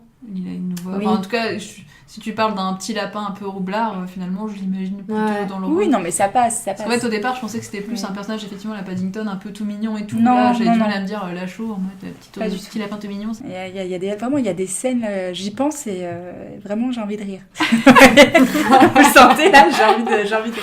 Et c'est marrant parce que Pierre Lapin, moi j'en ai pas vu trop la promo, mais par contre j'en ai beaucoup entendu parler de bouche à oreille où effectivement les retours sont très très bons. Tout Oui. le monde dit vous devriez aller vraiment voir le film. Vraiment, parce il est qu'il chouette. Très chouette. Il Donc, est vraiment je très, vais très finir chouette. par y aller. Et ça parle en fait, donc Rose Byrne, elle joue le rôle de Béatrix Potter. On Alors, revient voilà, à la alors, comédie ça n'a musicale rien à de voir Marine. avec Harry Potter. Il n'y a ni Bellatrix Lestrange ni Harry Potter, c'est Béatrix Potter. Et du coup, la fameuse auteure, illustratrice, Parce que c'est un Anglaise. livre à la base. donc Peter Rabbit, Tout à fait. en VO. Voilà, parce qu'on s'est renseigné avant quand même. Moi aussi, j'ai fait des recherches, Hélène, sur mon film du mois. Ah, alors du coup, toi, c'est par contre un peu moins pour les enfants. Ouais, clairement pas. Hein. C'est Largué, qui est réalisé par Ah. Héloïse Lang, qui on doit aussi connaître, Princesse des Cœurs, Et avec Camille Cotin d'ailleurs. et Camille Chamou, les deux Oui. Camille, et Miyumi. On dirait une actrice japonaise. Miyumi Miou. Miyumi. Ou Madame Miou. Ou. Et avec Miyumi. le fameux acteur belge dont le nom est. Alors, l'acteur belge, Attention, challenge pour Marie. dont le nom n'est pas précisé sur l'affiche au ciné, mais c'est l'acteur qui joue dans Alabama Monroe, figurez-vous. Ah, oui. Même ambiance, hein. On est Ah oui. bien. Rien Alors à c'est voir. vraiment deux écarts, hein, si on veut comparer les deux films. Il y a une histoire d'amour, à peu près. La comparaison s'arrêtera là. Non, c'est un film français qui est... c'est vraiment un film de femmes. C'est l'histoire de deux sœurs qui emmènent leur mère en vacances à La Réunion parce que le papa est parti avec son infirmière. Plus jeune, évidemment. plus jeune. Et maman est pas bien, un peu dépressive, un peu en mode... Maman, il y a donc Miou Miou. Miu Miu, elle a la maman, qui n'a rien à voir avec une actrice chinoise. Miu Miu, d'ailleurs elle a un vrai nom, je l'avais appris mais j'ai oublié. Mm. Ah oui, c'est vrai. Ouais, je chercherai pour le prochain podcast parce que je sens que ça intéresse. Miu Miu que j'avais d'ailleurs découvert dans Les Aventures de Rabbi Jacob, mais c'était quand même il y a un autre temps. Bah, Rabbi de Pierre. J'aime beaucoup cette comparaison. Juif Alain Chabat. Arrête, franchement. Donc voilà, donc elles partent à La Réunion toutes les trois. Évidemment, les deux sœurs sont très opposées. Camille Cotin et la sœur rock'n'roll qui... Oh, quelle surprise. Ouais, un peu comme d'habitude. Un peu comme d'habitude. Mais bon, ça marche tellement Ouais, bien. c'est pas tellement. qui s'en fout des autres, qui Mhm. emmerde le monde et qui vit sa vie, qui du coup a beaucoup d'aventures d'un soir. Sa sœur qui est très rangée, installée, maman, ça a l'air un peu chiant sa vie. On la présente comme ça, donc ça joue beaucoup sur le côté un peu les gens dans les cases. du moins au début du film. Mais c'est beaucoup sur la relation mère-fille et le côté où ta vie elle est pas finie quand t'as 60 ans et que tu deviens célibataire. Et quand t'es sœur, t'as beau être très différente, quand tu te retrouves en vacances, tu rigoles aux mêmes blagues que quand t'avais 10 ans. Quelle que soit ta vie, en fait, même si t'es pas vue depuis 6 mois, il y a des choses que tu revis avec ta sœur. Donc c'est évidemment très drôle. Enfin, de toute façon, un film avec Camille Cottin ne peut pas être pas drôle. C'est un peu comme Chabat, elle peut lire le bottin, qu'elle le fera d'une façon drôle. Voilà, elle est... De toute façon, dès qu'elle apparaît à l'écran, tu te dis qu'elle a une aura, c'est incroyable. Et elle est belle dans le film. Alors c'est le même message que pour Alain Chabat, Camille Cottin, on t'aime. Ouais. Non, mais on est vraiment fan. Dans 10%, on t'aime trop, t'as le meilleur personnage.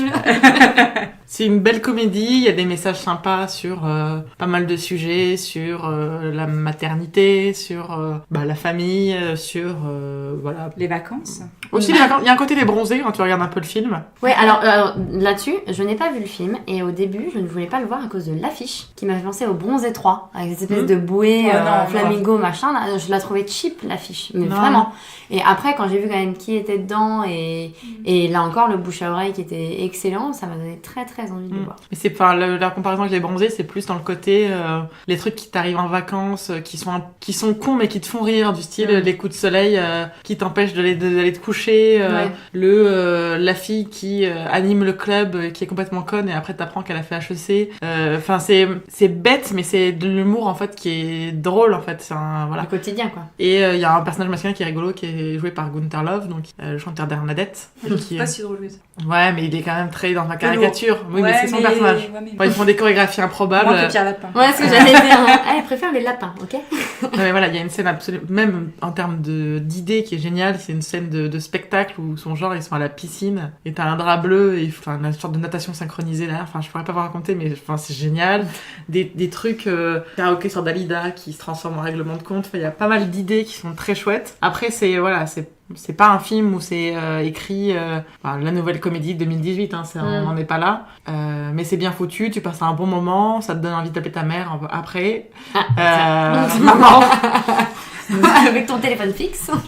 Ça donne envie d'être gentil, d'être bienveillant avec tes proches. Et c'est des jolis messages en fait. Et il y a des scènes vraiment très drôles.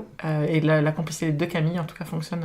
Ouais, mais elles fonctionnent bien ensemble, je trouve les deux. Je trouve qu'elles sont faites pour se rencontrer et pour jouer ensemble. Elles avaient déjà joué ensemble dans un film extrêmement mauvais qui s'appelait Les Gazelles, que j'avais détesté. Ah oui. Mais... Après voilà, c'est le même problème. Camille Cottin, elle a tendance à bouffer tout le monde. Ouais. Et dès qu'elle arrive, tu la... Ouais, moi je trouve qu'on voit... Tu vois qu'elle... Ouais. Les deux autres sont très très bien, mais je trouve que Camille Cottin, pour moi, c'est le personnage principal du film. Ouais. On voit beaucoup. Ouais. Et il y a pas mal de choses qui ne sont pas visibles dans la bande-annonce aussi. Ouais. La bande-annonce il y a des surprises. est assez large. Il y a pas mal de choses qui se passent dans le film sur lesquelles tu l'avais pas en tête en voyant la bande-annonce. Et ça, c'est plutôt pas mal dans la comédie où on a tendance à te mettre toutes les blagues dans les bandes-annonces. Donc c'est vraiment un chouette film à voir, un week-end, un dimanche s'il pleut. Un peu comme un Netflix, quoi. Un peu comme un Netflix. J'aurais dû faire de la télévision. Un peu comme un Netflix, mais pas en mode un Smells Tell, mais plutôt en mode... C'est pas sur Netflix, Marine. Non, là... Ah ouais, t'as raté. Marine n'est pas experte. Attends, je la refais. Non. Pas un truc Netflix, un peu mode tu vas mourir le lendemain. Mais non, mais tu spoil le sujet coup de cœur, là. Non, je ne suis pas un homme facile. Hélène, je ne suis pas un homme facile. C'était ça ta transition. Putain, on était dans la merde. Ouais, non, tu vois, moi la mienne était meilleure. Hein. Vraiment, on sent, tu vois, toi t'es bonne dans les comédies musicales, encore une fois. Je pense qu'il faut plus laisser faire les transitions. Du coup, je vais vous parler d'un film sur Netflix qui s'appelle Je ne suis pas un homme facile et qui a une particularité, c'est que c'est un film français et que c'est le premier vrai Netflix Originals. Alors je dis vrai parce qu'il y a Blockbuster qui est sorti en début d'année, mais qui en fait n'est pas produit par Netflix. Netflix a juste racheté les droits pour pouvoir le diffuser en France. Donc il est estampillé Netflix Original, mais c'en est pas un vrai. Là, donc c'est vraiment un film que Netflix a produit. Pour l'histoire, au début, c'était un court-métrage qui s'appelait Majorité opprimée, qu'on trouve d'ailleurs toujours sur YouTube, si on veut le voir, qui est en fait une petite introduction à ce que après Eleanor Pouria a fait en film. Donc Je ne suis pas un homme facile, c'est avec Vincent Elbaz, Marie-Sophie Ferdan, Blanche Gardin, que j'aime bien. Blanche Gardin. Et Pierre Bénédicte. Alors elle n'a pas un rôle principal, c'est fait partie des rôles secondaires. L'acteur principal, c'est vraiment Vincent Elbaz. Donc en gros, il joue Damien. Lui, on l'aime moins. C'est un... on l'aime quand même parce que le père était si le père est jeune aussi. Voilà. Moi, c'était à l'époque quand même. Et moi, je le confonds souvent avec Thomas Sisley. C'est déjà quand même. Ah, mais c'est pour ça, toi, c'est le burger quiz. Tu vois, juif, arabe ou les œufs. Toi, tu pourrais faire. Moi, je pourrais faire Thomas Sisley. Ah non, j'en ai un Kate trop bon. Blanchett, Charlize Theron ou les deux. Bérénice Bejo, Rachel McAdams. Rachel McAdams ou l'une ou l'autre. Je reviens au petit synopsis. Du coup, c'est Damien, donc Vincent Elbaz, qui incarne un... Dans le résumé, il te mettrait que c'est un charmeur. Moi, je dirais plutôt c'est un espèce de connard machiste, séducteur, célibataire. Donc, c'est le genre Oui. de mec qui siffle les meufs dans la rue. Ouais, un connard, quoi. Voilà, non, mais c'est ça, c'est un connard qui... Qui les enchaîne, qui s'en fout. C'est ça, il enchaîne les nanas. Pour lui, c'est pas un truc important. Il va de femme en femme et il a pas prévu de se caser un jour, d'avoir une famille. Et il se cogne la tête sur un poteau en plein Paris. Et il bascule dans un monde où tu passes de la société dans laquelle on est, qui est plutôt patriarcale, à une société plutôt très fortement matriarcale. Monde inversé, quoi. Quand il se réveille, oui vraiment, c'est le concept du monde inversé. Quand il se réveille, toutes les personnes des secours qui sont autour de lui, c'est des femmes, donc des pompières, c'est que des flics femmes, donc ils écrivent bien fliqueux, QUE. Ah, l'écriture inclusive. Ah ouais, non, Parlons-en alors. non, pas du tout inclusive, mais que féminisée en fait. Ah, ok. Puisque c'est la femme qui est au pouvoir, c'est bien sûr une présidente. Tout ce qui est qu'on a tendance à voir géré par des hommes est géré par des femmes. Donc les hommes sont à la maison, s'occupent des enfants, c'est eux qui sortent les enfants, c'est la femme qui travaille, les hommes peuvent porter la jupe, les femmes ne portent que des pantalons, bien sûr, pour aller travailler, puisque ça ne se fait pas de porter un short ou une jupe au travail.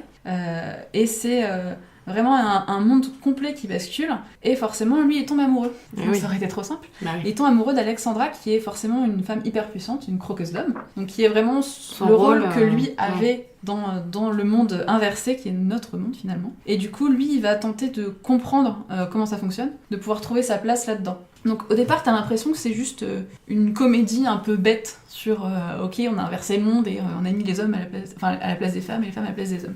Franchement, quand j'ai regardé le film, je m'attendais à ce que ce soit ça. Un truc un peu compon où tu rigoles et où tu dis oh, c'est chiant. Donc au début, j'avais du mal. Alors j'aime pas trop Vincent Elbaz, moi, je suis désolée. Parce que je trouve aucun charme, il m'énerve plus qu'autre chose. Et en plus, vu qu'il incarne un personnage un peu Oui, en plus, petit connard, caractère, t'as du mal à accrocher à lui. Et en fait, le film, il est beaucoup plus engagé que tout ce que je pensais. Et c'est surtout qu'il m'a mis une claque parce que je suis pas quelqu'un de féministe hyper engagé. Quand on me parlait de patriarcat, je me rendais pas forcément compte de ce que c'était. Et en fait, le film te met une claque là-dessus parce que il t'explique sans te dire que c'est du féminisme, sans te dire que c'est du matriarcat.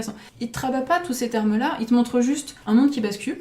Et c'est ça qui il te te montre fait des choses, réaliser, et en fait, toi, dans ta tête, tu te dis ah, c'est marrant, et puis après, tu dis ah, ouais, mais en fait, c'est parce que dans ce que je vis tous les jours, c'est l'inverse. Et du coup, pourquoi c'est comme ça? Et le film est vraiment très très surprenant là-dessus. Et il y a surtout le final, alors je spoilerai vraiment pas parce que il est assez ouf, et qui m'a complètement retournée, et où j'avais vraiment très peur quand tu regardes le film, je me dis mais comment est-ce qu'elle va finir son film? Et en fait, alors Éléonore Pourria, elle maîtrise son sujet, vraiment. C'est-à-dire que dans les moindres détails, elle va arriver à te faire réfléchir sur plein de choses, et c'est pas non plus trop lourd. C'est-à-dire que tu vas pas être en permanence à dire attends, là c'est pas bien, en fait je me fais niquer depuis le début de ma vie, ça va pas. Non, c'est plein de petites touches qui vont faire que dans ta tête, ça fait des déclics, et elle te fait un final qui est juste ouf. Et j'étais dans le métro, je regardais Orly sur Netflix, et j'étais mais complètement sur le cul quand il a fallu que je sorte de la rame au terminus. J'étais là genre un peu en malaise parce que je m'étais rendu compte de plein de choses que j'avais pas encore réalisées dans ma vie de femme. Et c'est vraiment pour ça que ce film, j'essaye de le conseiller au plus de monde possible, que ce soit homme ou femme. Pour l'instant, en fait, j'ai vraiment pris une claque. Et je suis arrivée, j'avais une soirée derrière chez des potes, et je suis arrivée, j'aurais dit franchement, j'aurais montré le film sur Netflix, et celui-là, enfin, faut vraiment que vous le regardiez. Je leur ai expliqué, je suis là, j'en sors, ça a retourné quelque chose en moi que je savais pas, quoi. J'ai appris des choses que j'avais pas forcément bien compris dans la vie, et c'est dingue que ça m'ait fait cet effet-là. Alors c'est pas un chef-d'œuvre, c'est pas un film exceptionnel, mais il est très intelligent et il est très bien fait, et la réalisatrice, connaissant très bien son sujet, elle a réussi à transformer des sujets un peu comiques en sujets un peu plus sérieux, et en réussissant à faire un basculement qui est quand même hyper intéressant, et pas juste de la comédie bécasse où les femmes ont pris la place des hommes, c'est drôle, regardez, les hommes ils deviennent des alors c'est pas des féministes du coup, c'est de masculistes, un truc comme ça, où ils portent des faux seins et ils vont manifester avec leurs faux seins. Enfin, t'as plein de choses hyper intelligentes et vachement bien faites, et je m'attendais pas vraiment à ça. En plus je m'étais dit bon, le premier film Netflix original français qui avait eu Blockbuster était pas ouf, et là ils ont fait un truc vraiment nickel là-dessus. En tout cas, moi, c'est des collègues femmes, effectivement, qui me l'ont conseillé, qui l'ont regardé sur Netflix et qui m'ont dit qu'elles avaient trouvé ça vachement bien aussi. Donc, Moi, je ça regarderai. m'intéresse quand même. Ouais. Mais en Il parlant est- de patriarcat, parlons d'Avengers, Anaïs. Oh oui. Parce De que là, monde il y a qui du change. patriarcat. Voilà. Parce que les rôles des meufs, on va repasser. Hein. Ça s'améliore au fur et à mesure des épisodes. Non, non, ça s'était amélioré avec Black Panther. Mais il n'y a pas une meuf de Black Panther en mode super pouvoir et tout. Enfin, moi, Si, elle fait dans le film, tu C'est les vois, l'intelligence en fait. C'est l'intelligence, donc ce n'est pas une femme, c'est un concept. Non, c'est-à-dire qu'elle n'a pas de super pouvoir. Ah, c'est celle qui fait C'est la geekette. En fait, c'est Celle qui fait la chirurgie. Ouais. Ok, on la voit 10 minutes. une sorte d'équivalent d'Iron Man qui Ouais, existe ça. déjà. En fait, ils ont plus ou moins fait son pendant féminin. Ouais. C'est le perso qui est hyper dans la technologie. Mm. On va laisser Anaïs nous pitcher ce film. Et je hurlerai. Alors, pitcher Je crois le qu'on va film. être 3 Juste, contre excusez-moi, une, je vais revenir c'est juste sur ce compliqué. côté Black Panther. Après, je te laisserai. Je n'ai pas vu Black Panther, j'ai entendu partout que c'était un film Ouais. incroyable. Ah le non, certainement. Black Power. Ne revenons pas sur Black Panther. Je découvre Avenger. Où Ah je oui, vois donc tu découvres Black Panther je dans découvre dans Avengers. une communauté d'Afrique noire. Ouais. Avec des petites jupes en train de faire Unda Ginda. Ouais. En quoi c'est Alors, progressiste en fait, ça par rapport je à t'explique la le culture concept. africaine? Black Panther vit au Wakanda, Oh, tout à fait, qui au est en royaume fait du Wakanda. un pays qui est entre, je crois, le Kenya et la Tanzanie Entre à peu plusieurs près, pays, entre plusieurs d'Afrique, pays, qui est un pays invisible pour les gens. C'est-à-dire que eux, ce qu'ils voient à l'extérieur, c'est un pays comme un peu tous les pays d'Afrique, c'est-à-dire juste des grandes et vastes étendues avec des gens pauvres à l'intérieur. En fait, ce qui se passe, c'est que eux, il y a des centaines d'années, ils ont obtenu une technologie, un pouvoir, une matière qui leur permet d'être hyper avancés. Donc en gros, ils sont protégés et ils mentent à tout le monde. C'est un peu un des sujets de Black Panther, c'est que eux sont hyper avancés technologiquement, vivent sur un continent qui est hyper reculé et que ils se sont impliqués dans aucun des conflits, ils ont pas aidé, ils sont restés entre eux, ils se sont améliorés leur vie entre eux sans aider les autres. C'est un Mais des gros ils sujets. n'ont pas Et créé après- de short par contre. et alors, du coup, pour tout ce que tu Non. parlais de côté Black Power et tout ça, ce qu'ils ont essayé de faire dans le film, c'est de mélanger énormément de culture africaine. Donc du coup, Qu'on dans tout connaît ce qui déjà, est les un peu de costumes, Maasai, tout ce machin. qui est les langages qu'ils Ouais. vont utiliser, c'est des mélanges De langues et de de tout. plein de choses de la culture africaine. Entre autres, les guerrières qui entourent Black Panther et surtout la capitaine qu'on voit beaucoup dans le film, Okoye, c'est une guerrière Maasai. Donc elle a vraiment effectivement la tenue rouge et des tenues forcément qui sont très africaines. Ouais, ça prend des Enfin bon, c'est un petit choses de la détail. culture à Non, l'origine. mais effectivement, Attends, je moi, pense tout que- me dépasse dans cette, Non, mais dans de cette toute chose. façon, le problème dans Avengers, c'est que si tu n'as pas vu Black Panther et que tu le découvres là-dedans, bah tu vois pas grand-chose de Black Panther quand même, parce que vu le nombre incalculable de personnages qu'il y a dans ce film, tu te retrouves quand même avec des personnages typiquement Scarlett Johansson, et moi ça me dérange pas qu'elle ne parle pas et qu'on ne la voit pas beaucoup, Non. mais mais Si pour elle le parle, coup- elle dit un truc à la fin. Oui, elle dit une phrase. Ouais. Enfin, Mais tu belle te phrase, dis, genre en waouh, mode je ne une suis pas phrase. seule, elle n'est pas seule. C'est Non, ça mais qu'elle dit. Ouais, mais... She's Spoiler, not attention. alone. Je dis pas qu'il n'est pas seul, elle le dit, she's not Non, alone. mais moi, c'est quand même très dérangeant. Enfin, là, pour le coup, moi, je suis vraiment une... enfin, Choquée et déçue. non, non, je suis une consommatrice de Marvel. Moi, j'aime bien ces films. Tu vois, bon, il y en a que j'aime plus que d'autres, évidemment, mais les premiers Avengers, j'avais vraiment beaucoup aimé. Je trouvais qu'il en ressortait quelque chose de très fort. Il y avait quand même des scènes que tu retenais, qui restent encore cultes aujourd'hui. Et là arrive Avengers Infinity War, et pour moi, c'est le néant. C'est-à-dire que tu ne retiens rien de ce truc. C'est un gloubi-boulga de trop de personnages à trop d'endroits, avec trop d'actions différentes, pour au final aucun moment fort. Et moi, les gens qui m'avaient vu du coup en projo, enfin comme toi Hélène, qui l'avaient vu avant, tu vois, disaient effectivement, insistaient beaucoup, donc on va pas spoiler, insistaient beaucoup sur le waouh, ils sont allés vachement loin, ils osent. Ils sont allés font loin. des trucs, Attends, à et quel ça, moment non, ils osent? Et en fait, le truc, c'est qu'au bout d'un moment. Hélène va nous expliquer. Ah non, Pas mais alors la là, lumière. Il faut pas qu'on spoil, mais le truc, c'est que voilà, pour moi, ils osent rien parce que. Pourquoi? Parce qu'on n'y croit plus en fait. Tu sais très bien que s'il y a des suites à tous ces films, il peut pas se passer grand chose de toute façon. Mais de toute façon, on peut L'enjeu, spoiler il est- parce que c'est un livre. L'enjeu, il est minime. Non, on peut pas spoiler. On peut pas dire que tout le monde meurt. Attends, mais il y a Tout le aucun- monde n'a pas lu le. mais Non, il y a dans aucun le enjeu, comics, c'est pas 100% la même En plus, chose. c'est pas la même D'accord. chose. En Il n'y gros, a tout ce qu'on- aucun enjeu vu Voilà, les la suite. personnes touchées par... Voilà. En fait, on va pas tuer tout le monde et faire des suites. C'est un peu l'idée, hein. Enfin, après, Non, mais surtout les personnages qui tuent. Bon, Enfin, on va bref. pas spoiler, mais- On coupera ça. Non, mais. Non mais moi j'ai vraiment trouvé ça brouillon. En plus, là pour le coup, ça a fait mal aux yeux parce que t'as quand même que des images de synthèse tout le temps. Et j'ai trouvé notamment au début qu'il y avait des scènes d'action qui étaient illisibles. C'est-à-dire que j'étais en train de me dire, oh là, c'est qui vient de voler dans les airs là? Illisible. J'étais pas sûre que ce soit tel personnage. Je m'étais un peu trompée d'ailleurs. Moi, j'ai une Donc, grande interrogation globale qui est comment les gens ne se lassent pas de Marvel. Bah là ça m'a Mais donné un comment petit c'est peu possible, un effet quoi de lassitude. Et pourtant, je trouve que ça reste évidemment un très bon film d'action dans le sens où 2h30, je les ai pas vus passer. Si, moi, oui. Voilà. Moi, je me suis pas ennuyée. Moi, franchement, dès que je me fais chier, je me dis je vais dormir. Pour essayer de gagner Là, du tu peux temps pas. sur d'autres suites. Il y a Si, trop si, de j'ai bruit. dormi un petit peu. Mais au travail, en ayant parlé avec des gens, ils me disent tu te rends compte, Marine, c'est la bagarre. Oui. 2h30 de bagarre. Non mais c'est vrai, si Mais t'aimes c'est que si ça. t'aimes Mais l'action, c'est que de la si t'aimes bagarre. la bagarre, Ah, c'est que il y a T'aimes la bagarre? Tu veux la bagarre? Attends, il y a la Mais bagarre. c'est inintéressant. Et il y a des mecs avec des Alors bagues. là, Hélène se retient depuis Non, tout mais- à l'heure. Elle est en train de. Je trouve ça de dommage, oui. encore une fois, parce que Oui. j'aime Avengers, et j'aime ces personnages et j'aime ces histoires, et là, je trouve que rien n'avance au final. Je Quel est l'intérêt? Je pense, et Fred, si tu nous écoutes, je répète ta phrase, je pense effectivement que le deuxième film, le prochain, sera plus intéressant. Parce que là, tu sens qu'ils ont voulu tout mettre dedans en se disant, ouais, allez, 2h30, là, il faut que ça balance, ça balance, ça balance, et le reste, on va vraiment le détailler et le travailler dans le prochain. Parce que là, c'est pas travaillé, quoi. Les personnages sont pas travaillés, les arcs narratifs sont pas travaillés, il y a plein de choses qui sont pétées là, comme ça, tu sens qu'il faut tout caler, et que qu'il faut que ça aille vite, et du coup, moi, je suis encéphalogramme plat total pendant 2h30, ce qui est quand même dommage, mais ça reste du grand divertissement, et effectivement, les gens qui sont un peu fanboys, ils kiffent, parce que La bagarre. Mais T'as de il y quoi- a pas non, des puis même, millions de t'as- fanboys comme La ça. bagarre. Mais pourquoi vous continuez à aller voir ces merdes? Non, mais... Et juste, mais c'est pas toi- fait. Et moi j'y vais parce que j'ai pas envie. J'ai La l'impression que je vais curiosité. être coupée. Non, j'ai Voilà. l'impression que je vais être coupée du monde si j'y vais plus. Tu vois, je pourrais plus en parler avec vous. Ni Et avec en fait, je Hélène. sais que je suis pas j'aime pas trop Marvel en vrai. Ça me saoule toujours et je trouve ça toujours très ridicule en fait.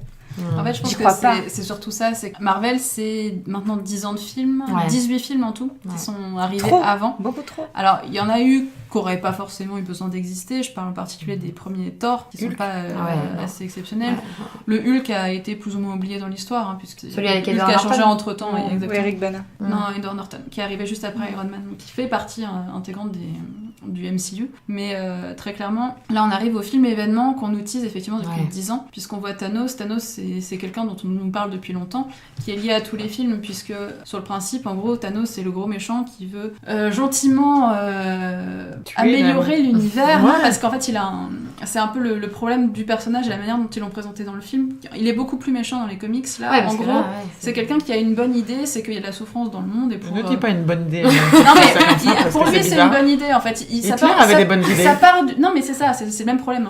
Ça part d'une bonne intention où en gros il y a des problèmes dans le monde, de la famine, des problèmes de pauvreté, et que, du coup la solution c'est de réduire à moitié la population et du coup bah, ça ira mieux. Donc lui est persuadé que c'est une bonne idée et c'est ça aussi qui rend le personnage de Thanos très étrange, un côté attachant parce que c'est un méchant qui pense être gentil, parce qu'il se rend pas compte de ce qu'il fait. Et du coup ce personnage on l'attend depuis très longtemps, et surtout ce qu'on attend c'est que, on l'a déjà vu dans les teasings, dans les scènes de fin des autres films, qu'il porte un gant, et que ce gant il doit récupérer plein de gemmes. Ces gemmes on les a vus à travers tous les films, puisqu'en fait les films depuis 10 ans c'est la récupération de ces gemmes, c'est juste le lien avec ce film là. Donc ce film il était attendu par tous les fans, et c'est ça aussi qui fait que là actuellement il fait des chiffres juste Bah oui. phénoménaux à travers le monde. Parce que ça regroupe tout C'est le monde, que- un peu, voilà. tous tes héros depuis 10 ans. Exactement, ils et sont- c'est aussi des gens qui n'ont pas forcément vu tous les films, qui se sont dit maintenant je veux voir celui-là. Donc il y en a plein qui n'ont pas vu les Thor, qui n'ont pas vu Doctor Strange, qui n'ont pas vu tous les petits. Il y en a plein qui ont vu peut-être les Captain America, les précédents Avengers, mais qui n'ont pas vu les Mais autres encore, entre-temps. ouais. Et c'est aussi pour ça ils ont réussi à faire un film qui peut être accessible en fait si tu n'as pas C'est vu tout les seul. précédents. Oui et non, pour parce ça. que moi j'ai passé la moitié du film à me dire c'est qui lui. Oui mais en Oui. fait Par exemple, le mec avec le truc sur la tête, Vision, ouais. Vision, tu le vois très peu quand même avant. Exactement, mais T'as c'est Avengers. c'est Bah pas, oui, mais bon, un... c'est pas en un fait, truc le ultra- truc c'est que c'est pas un problème. Tu dis c'est pas parce que tu sais pas qui il est. Ouais. En fait, ils ont réussi à te monter le film chacun a ses petites scènes. T'as des scènes avec le couple. Ah, c'est ça, par très exemple, petite, tu as, parfois. tu as Très Vision et petite, Scarlet Witch. En fait, chacun des personnages a déjà une scène dans sa situation dans laquelle tu l'as connu dans les films précédents. Après, ils ont remélangé tout le monde pour créer des rencontres. Des rencontres que j'ai trouvé quand même vachement bien faites. On va pas en spoiler parce qu'il y en a plein, mais il y en a une particulière, parce qu'on la voit plus ou moins dans la bande-annonce, où c'est Thor qui va rencontrer les gardiens. Et là, tu as quelque chose d'assez exceptionnel qui se crée parce que c'est des personnages que t'as jamais vus ensemble, que t'as un humour qui du coup va se télescoper, puisque l'humour des gardiens, il est très spécial dans l'univers de Marvel. C'est pas le même humour que les Non, autres c'est films. clair. Même si le dernier Thor a tenté de se rapprocher le plus possible de ça. Et tu vas avoir des batailles d'ego, tu vas avoir des scènes qui sont quand même très drôles. Et c'est ça aussi qui fait la force du film. C'est que plus rire. les gens, les gens C'est qui plus sont fans de ça... fatigués. Non, mais vraiment, Tu en vois, fait, j'ai les l'impression gens que ça m'a épuisé, quoi. Ouais, mais tu vois, les gens qui ont attendu 10 ans, qui sont fans de ça, là, t'arrives à une apothéose où enfin tes persos se rencontrent. C'est comme dans les comics, t'as des crossovers. Oui, c'est le crossover que t'attends. Qui sont, mais qui sont trop là. long, trop. Mais pourquoi autant? En fait, moi, là où j'ai du mal, c'est de me dire Alors, à quoi ça faut savoir sert, que- quoi, tout cela? Alors, tu vois, pourquoi autant? Il faut savoir que dans les comics, t'as 15 fois plus de persos que ça. Ouais. Là, t'en as vraiment pas beaucoup. Et c'est ça aussi qui est plutôt bien, c'est qu'ils ont quand même réussi à garder un équilibre. C'est que tout le monde a ses scènes, tu vois bien chacun des groupes, la répartition, les découpages entre chacun des lieux, parce que c'est des lieux différents, Oui, il y a ça elle est aussi, plutôt bien faite. Mm. Ils ont monté ça de manière assez efficace pour en fait te faire une espèce de montée en puissance jusqu'à l'apothéose qui arrive 1 minute avant la fin du film. Et quand la fin du film se produit, t'es censé être sous le choc comme le sont les personnages. Mais moi, je trouve de la qu'on scène. voit tout venir à 10 km. Alors, le problème c'est que c'est en plus la recherche des fameux gemmes là, elle est Ouais. hyper rapide. Enfin, alors, elle est hyper rapide parce que ce qu'il faut pas oublier, c'est que le personnage de Thanos, c'est juste une brutasse quoi. Enfin, c'est bah oui. c'est un personnage qui est 15 fois plus fort que tous les Avengers dans leur situation et leurs conditions actuelles telles qu'on les connaît, ils peuvent pas le battre. Mais on sait, il y a plusieurs films qu'en fait il est là et qu'il veut chercher ces trucs-là. En fait, il y arrive en 2 jours. Mais quoi. c'est ça, À mais toutes en les fait, trouver. c'est Non, ça mais... qui En fait, ce qui qui dérange. lui manque, c'est le basculement et le lancement au début, il n'en avait pas forcément besoin parce qu'il savait pas où elles étaient. Et là, en fait, il est arrivé au point où il sait où chacune d'entre elles se trouve. Lui, ça C'est les intéresse trop pas facile. d'aller la chercher une et d'attendre 6 mois. Là, ça y est, il sait où elles sont toutes. Il envoie ses petits mecs pour Oui. la récupérer et puis voilà. Mais du coup, nous, ça fait un film qui est, enfin, que moi j'ai trouvé ultra répétitif, où t'as la gemme bleue. Tu veux me la donner? Tu me donnes pas? Bah, Rien. c'est Je suis une quête, méchant, je suis méchant. Tiens, En fait, je la mets là. C'est Tu es très, le jaune très jeu vidéo. C'est vraiment une quête Oui, de recherche mais d'éléments. en tant que film, en tant qu'objet cinématographique, ça n'a pas beaucoup d'intérêt parce que tu vois la première façon dont c'est construit la première fois, Ouais. la deuxième tu dis ok, bah, allons voir ce qui se passe. Bah, disons qu'en fait, La à troisième, c'est la chaque, même chose, la à chaque quatrième. scène, ils vont t'offrir des espèces d'éléments, assez, enfin plus ou moins forts. Si tu connais les comics, si t'aimes les personnages, tu vas avoir certains personnages qui vont mourir, qui vont disparaître. Tu vas avoir des combats qui vont mélanger des pouvoirs de personnages que t'as jamais vus ensemble. En fait, chaque récupération de gemmes fait vivre des. Alors c'est des moments pour les fans De peut-être. fanservice, hein, ouais, forcément. vraiment. Pokémon Arena, c'était non, ça sort. Et forcément, t'as un impact. Après, je reviens aussi sur ce qu'Anaïs disait tout à l'heure sur la place des femmes. Alors, je trouve qu'il y a une scène qui m'a beaucoup gênée là-dessus. C'est un combat où effectivement tu as 3 personnages du Marvel Universe versus un personnage méchant. Où là, je trouvais juste un peu dommage que ça soit 3 femmes qui se battent contre une femme. Ouais. Ils auraient pu faire mieux, surtout que dans ces personnages, tu as quand même Scarlet Witch, Bah mais oui. ils te font comprendre dans le film que c'est quand même un des persos les plus badass. Et que Ouais. quand elle arrive sur le combat, Ouais. elle défonce tout. Ouais. Mais elle est pas. Elle est c'est Sous-exploitée. Elisabeth Olsen. Elle est quand même Ouais. sous-exploitée, ce personnage. Alors, elle est sous-exploitée, mais Bah, parce elles que sont c'est toutes, un, hein, c'est un personnage qui est censé être beaucoup plus torturé que ça. Ils l'ont un peu on va Ouais, les dire, gentillettes, calmé. là, hein, ça fait un En peu fait, ils l'ont un peu foyer, hein. calmé là dans le Ouais. film. Mais je pense que le problème principal, c'est qu'ils ont pas le temps de s'attarder sur l'histoire des Bah personnages Tout à pour fait, ce film. mais c'est le problème. C'est pas le but. Ce film, en fait, C'est la bagarre. Oui, mais même dans les c'est autres un films, ils l'ont Avengers. jamais vraiment C'est la exploité. En fait, Enfin, elle a pas eu son Non, film. elle non. Elle a pas eu son film. Mais elle comme le aucune mérite, femme c'est- pour l'instant, bon, Oui, mais bientôt elle- Brie Larson, ok. Bientôt. Mais aucune, en Bien 10 sûr. ans, aucune C'est femme vrai, n'a eu c'est son vrai. film. Exactement, mais en Marvel, fait, mais c'est un scandale. elle quand est même. arrivée comme un personnage secondaire dans un truc. Elle a été conservée par son frère, pas son frère. Hein. Mhm. Elle au moins est restée. Mais du coup, elle a été conservée parce qu'elle apporte quelque chose d'important et surtout pour la suite, elle apportait un truc hyper important. Mais effectivement, là dans le film, il pouvait pas se permettre. Le rôle principal du film, c'est Thanos. Ouais. Donc c'est que lui, donc tu vas prendre son histoire, sa vie à lui, c'est son origin movie, tu vois, t'apprends Ah. vraiment l'origine de sa vie à lui, et t'apprends pas le reste, tu t'en fous du reste. Eux, les personnages, tu es censé en fait les connaître, donc t'es pas censé apprendre quelque chose sur eux, c'est Thanos qui est au centre, et d'ailleurs tu le suis pas comme un méchant, tu le suis un peu plus comme le héros du Ah film. non, clairement, moi j'ai pas du tout trouvé méchant. Enfin, j'ai même pas Ah, j'ai pas donné méchant, des mais frissons. j'ai eu pas peur. de frissons. Mais Mais ça, ça, ça, ça, là, il non, faut mais ça. ça, pour le coup, ça me pose pas de Avec problème. Gamora, au là, contraire, qu'est-ce parce que qu'on pour une s'en fois, on fout, est hein. un méchant qui soit pas. Enfin, il est méchant, mais qui soit effectivement convaincu d'être un homme bon. Enfin, je trouve qu'il est plutôt intéressant, moi. C'est pas ça qui me pose un problème. hein. C'est tout le reste. Non, mais C'est tout le reste. c'est Non, non, trop Thanos, de pour le choses. coup, ouais. Mais après, tu vois, c'est trop je de sens choses. pour toi, Elle, que c'est effectivement en plus un épuisement. Ouais, je c'est suis vrai que- fatiguée, moi, de Après, tous ces c'est Marvel-là. énorme, 18 films. Il y en a que t'as pas besoin d'avoir vu, typiquement les Ant-Man. Si t'as Bah, pas vu les Ant-Man. Spider-Man, c'est pas bien Bah, il y a grave. pas- Mais Il Ant-Man, frapperait. c'était pas mal. Moi, j'ai bien aimé Oui. Ant-Man. Mais en fait, c'est des films qui ont été un peu moins rattachés tout ça. Mais oui, Après, mais ce qu'il faut c'est savoir sûr aussi, c'est que, qu'effectivement, ils préparent un gros truc pour la suite. Bah Entre oui. autres, ils n'ont pas révélé le nom du prochain film, Avengers, qui est la deuxième partie Ouais. de ce film-là. Ils n'ont pas révélé le nom. Ils ont fait un teasing annonçant... Qui sera pile dans un an, du coup. Voilà, qui sera pile dans un an maintenant, annonçant le film qui va sortir en mars l'année prochaine, Captain Marvel, qui est normalement censé faire le lien et qui devrait être un gros événement parce que c'est le premier film Marvel avec une héroïne, c'est une super héroïne, et puis en plus, il y a un personnage qui est hyper important dans l'univers des comics. Donc, à voir ce qu'ils vont faire là-dessus. Mais tu vois, c'est ça qui me gêne, moi. C'est-à-dire que tu sais très bien, encore une fois, tu termines ton film, bah t'as déjà le teasing du prochain. Ouais. Donc, tu vois, au bout d'un moment, tu n'as plus aucune en fait, il y a pas jamais de Et qu'est-ce pause, qui se quoi. passe après? Qu'est-ce qui va se passer avec Spider-Man? Est-ce qu'on va remonter le temps et faire un Spider-Man avant les trucs? Il y a un point qui est très qu'est-ce intéressant qu'on dans va ce qu'ils ont foutre de fait, ça c'est que c'est la première fois qu'ils créent une attente qui est aussi forte. C'est-à-dire qu'ils t'ont coupé le truc en deux. Et que là, ils ont ressorti forcément tous les comics qui peuvent potentiellement être liés à l'univers. Et que les gens vont pas supporter que ça s'arrête là, le film. Donc ils vont faire normalement, enfin je leur souhaite, une grosse vente de comics. Parce que les gens vont essayer de savoir ce qui va se passer derrière. Bien sûr. Donc il y a des Oui, milliers c'est de du théories, marketing, il y a ça. des milliers de théories qui existent derrière sur plein de choses sur le film. Certaines seront peut-être vraies, certaines sont liées aux comics, certaines sont des suppositions liées à plein de choses dans le film. Après le problème c'est qu'on peut pas en parler parce que Non. clairement ça spoilerait. Mais effectivement il y a des choses qui sont plus ou moins évidentes dans le film puisque si tu écoutes bien ce que disent les personnages, tu comprends ce qui va se passer derrière. C'est aussi pour ça que Bah, si tu connais d'ailleurs, tu on en écoutes bien les parlera hors personnages, micro. ouais, parce que si tu mais écoutes bien les personnages, tu sais que pour certains, il n'y a Mais pas trop oui, d'enjeux. en Mais fait, bien derrière. sûr. Mais non, mais du c'est coup, ça qui est la... nul. Oui, mais C'est la absolument manière- pas dramatique, finalement, Ah bah ce qui se passe. ça reste dramatique parce que si tu te mets à la place des personnages, eux ils sont pas au courant. Mais on va pas se Il mettre y à a la place des aucune personnages. Il y a aucune empathie, il y a rien. qui se Hélène, passe avec à quel les moment on se met personnages. Aucun. à la place des personnages? Tout ça n'est pas réel, tout ça n'est pas possible. Oui, mais après, ça n'arrête Non, jamais non. empêché que des fois tu Mais non, un Batman, T'éprouves moi des je peux me choses envers des projeter en personnages. mode ça peut exister un Le problème, Batman. c'est le gros problème de Marvel. C'est que moi, je Batman, n'ai ça peut aucune exister, empathie. non, S'il peut avoir un envers les justicier dans la ville, pourquoi pas? Moi je vais bien entendre ça. Et Spider-Man tout seul, j'y crois. C'est un mec un peu mal dans sa peau, il se fait piquer, pourquoi pas? Là, il nous ressort tous les gens qui ont beaucoup changé physiquement et moi qui ai du mal avec les gens. Ça a été difficile. C'est que La Chris barbe, Evans, pas de barbe. Chris Evans, l'autre, le soldat de Chris. l'hiver qui ressemble plus du tout avant.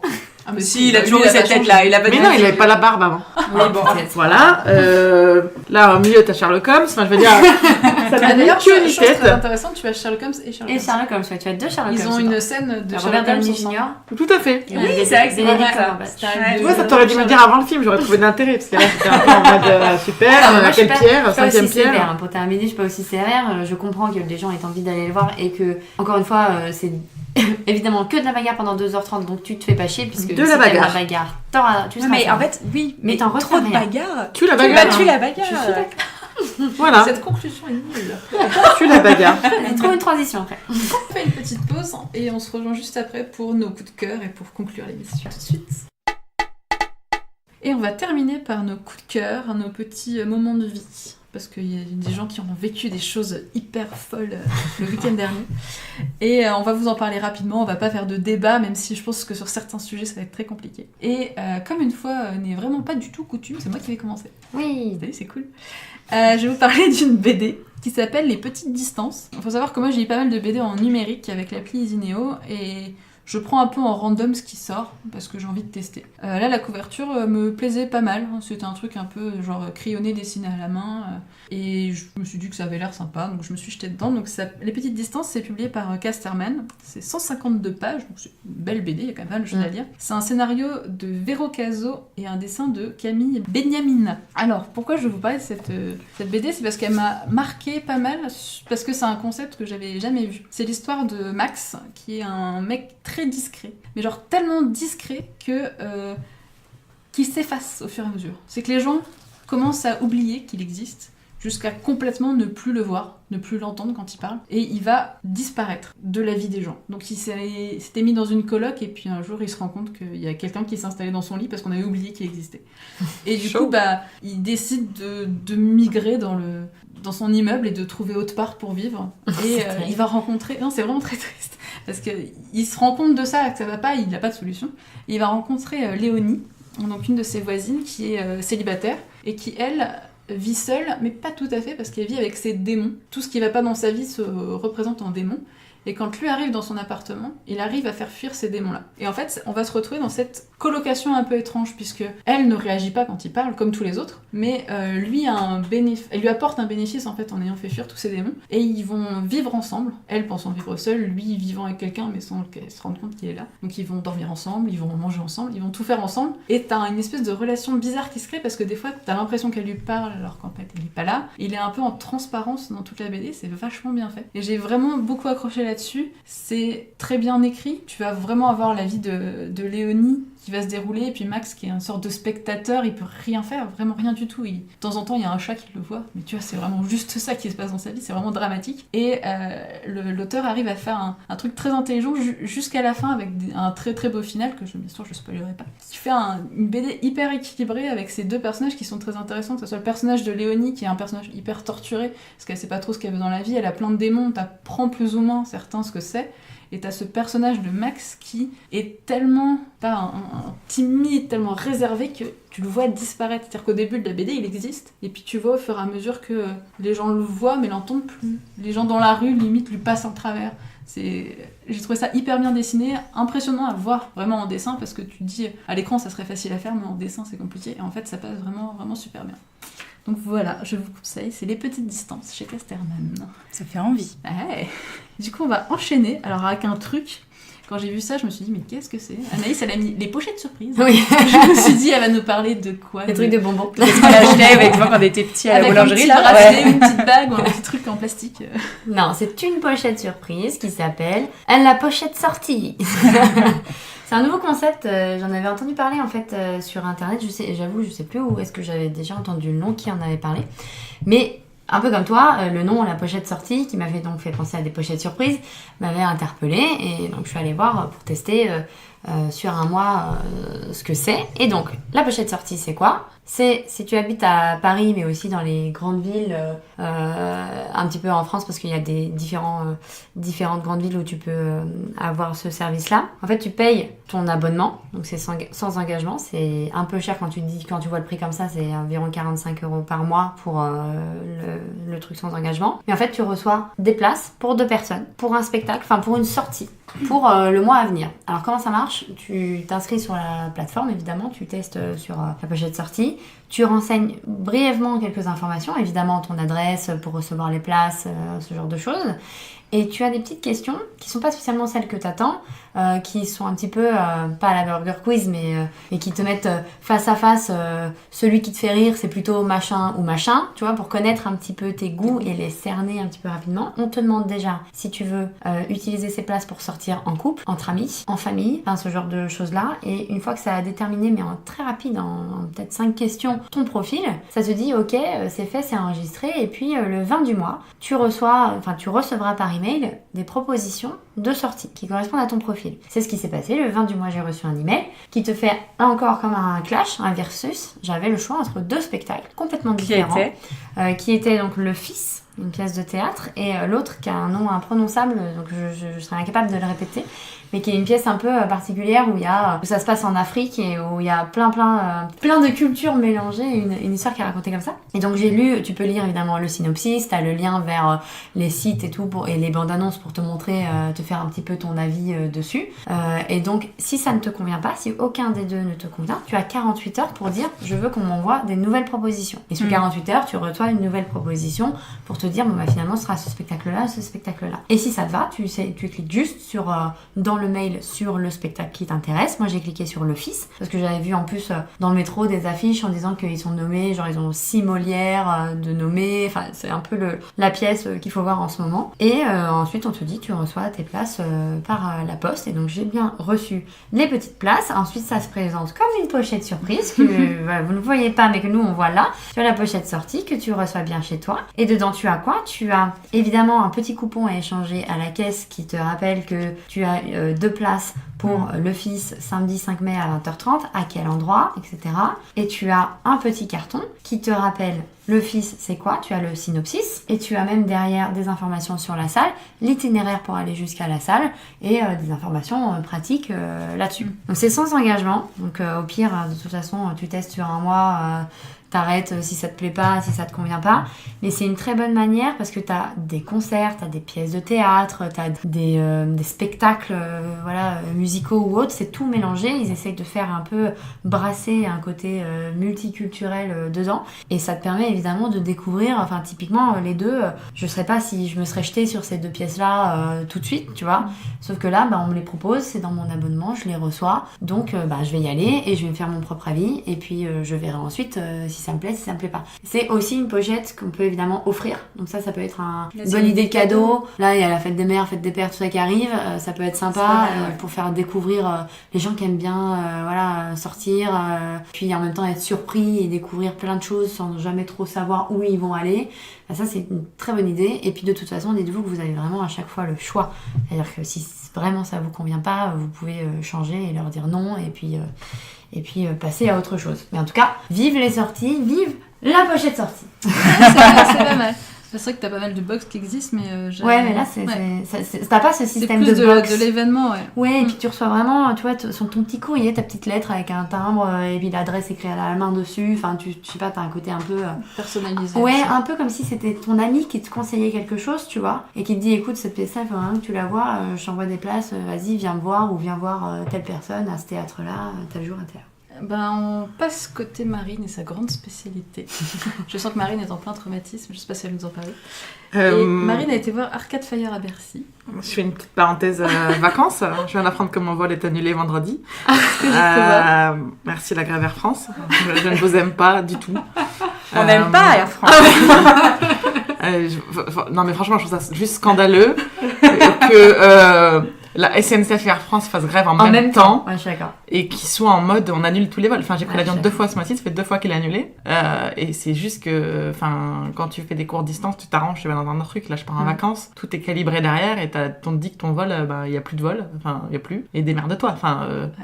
Et que tu vas prendre l'avion tard le soir, donc ça te gâche une journée, ça te nique ton planning. Air France, je ne t'aime pas. Je ne t'ai jamais beaucoup aimé. Donc voilà, prends la SNCF avec toi, allez faire des enfants, et vous me laissez tranquille. Et puis un jour, on va chercher d'autres avions, et puis je vous prendrai plus Air France. Voilà. Le coup de gueule. C'était le coup de gueule de Marine. Alors sinon, très chouette ce week-end, je vais en parler du coup brièvement.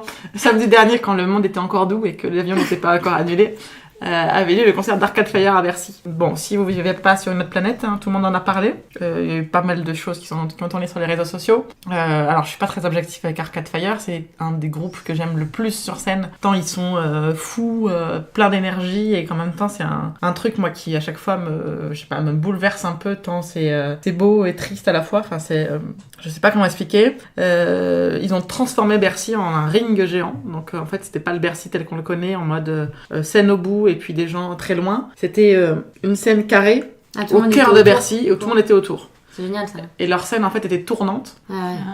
Donc au cœur, les 2 batteurs étaient tournés. Et en fait, c'est les musiciens qui changeaient d'endroit à chaque fin de morceau pour que tout le monde les voit. Et ça, moi, on m'a dit, alors, j'ai quelqu'un au travail qui m'a dit que l'ambiance était pas terrible en fait. Je pense qu'il était en haut avec les gens qui achètent leur place pour être assis. Et qui bougent pas. Si t'écoutes, je vous invite à écouter le live sur France Inter ou l'écouter avec la blogothèque. Le journaliste est en mode, j'ai jamais vu ça. Les mecs rentrent sur scène, il y a une ambiance de fou. Ils enchaînent, mais c'est même pas des morceaux, c'est des tubes en fait. Pendant 2h20, c'est que des tubes. Les gens hurlent, les gens dansent. Régine, elle descend dans la foule pour danser avec les gens sous une boule à facettes. T'as le chanteur qui... Régine, c'est la chanteuse d'Arcade Fire. Passez-la avec l'accordéon. Même si elle fait de l'accordéon parfois. Vision, Will Butler qui se jette dans la fosse, enfin se jette pas dans sa fosse, s'allonge au milieu de la fosse pour continuer à chanter. C'est dingue, ils sont arrivés par le public, ils sortent par le public. C'est un ring, donc il était à chaque fois sur les cordes avec les instruments en l'air. Il y a un truc très biblique avec eux. Enfin, c'est un truc, c'est une communion qui est assez folle. Donc voilà, c'était vraiment un concert de dingue avec une scénographie assez impressionnante, avec au-dessus du ring des écrans très bas avec des projections, des clips faits en temps réel avec des GoPro, avec des caméras qui tournent, qui montrent plusieurs endroits de là où ça se passe sur scène, avec du David Bowie qui est présent sur des écrans, avec avec du clip de The Suburb qui revient. Arcade Fire, c'est, je pense, 20 ans de musique qui est... et tout est fou, en fait.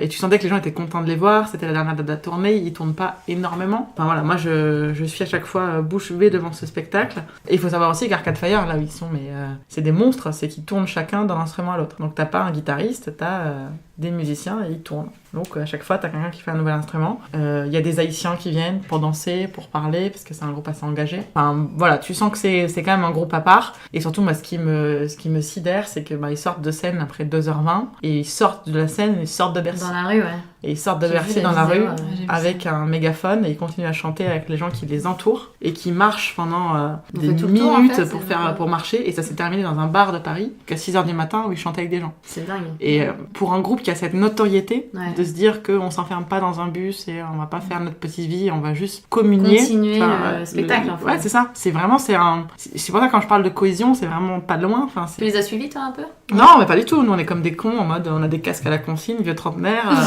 On s'en va vite. Un vol bientôt. Bientôt, on part en vacances. C'est sympa.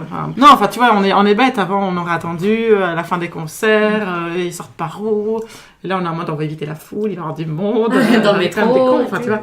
Et tu rates tout. Mais pour les gens qui étaient là, c'était assez incroyable. Ouais. Et voilà. Enfin, moi, j'en garde, je pense, après Rock en scène, l'année où je les avais vus sous la pluie, c'est le meilleur des shows qu'ils ont fait.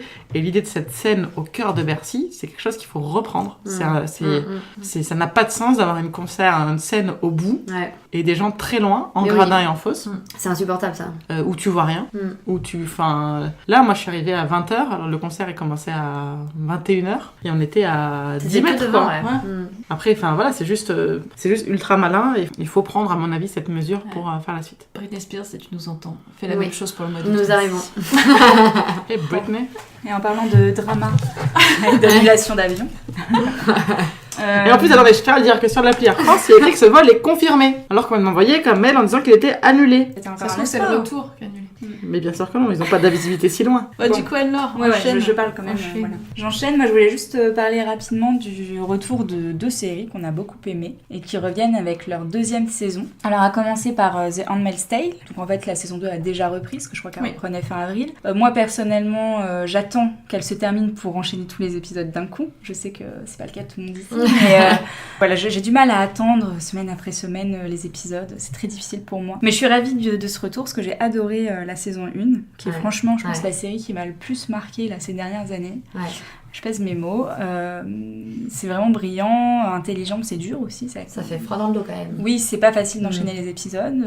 C'est un peu trop réaliste. En fait, c'est bizarre, hein, parce que c'est pas un monde réaliste, mais qui paraît beaucoup plus réaliste que certaines histoires. En fait, on a la sensation que ça pourrait arriver. Arriver et qu'on s'en rapproche. C'est un peu flippant, mais c'est hyper bien fait. Je sais pas, j'aime tout dans cette série, donc voilà, je suis contente qu'elle revienne. En plus, les premiers échos sont plutôt positifs. Toi, t'as vu l'épisode, Hélène? Oui, j'ai vu les 2 premiers déjà. Donc la série, elle est disponible là sur OCS. Ils font une diffusion plus 24, donc si t'arrives à survivre quelques jours sans les spoilers. Après, ça fait pas partie des séries que les gens spoilent. Non, c'est parce vrai. qu'il y a pas c'est pas forcément des gros cliffhangers, des gros trucs assez ouf, pas comme Westworld ou comme il y a pour Game of Thrones. C'est un retour qui te remet dans l'ambiance et qui te fait te rappeler que t'as bien souffert pendant la saison 1 et que ça va toujours être très difficile à vivre psychologiquement pendant la saison 2. Ok, bon bah voilà. On est content. Et sachant que la saison 2, la première était basée sur le bouquin qui a été écrit en 1985, mais la deuxième, ils sont un peu en freestyle. Donc, tout à fait. Mais il n'y a pas l'auteur aussi qui accompagne un petit peu je sais pas jusqu'à quel point il me semblait qu'elle était quand même assez présente, mais je me trompe peut-être. Mais oui, donc c'est aussi ce qui faisait un petit peu peur. Ouais, c'est le risque. C'est-à-dire que la saison 1, elle se tenait en soi.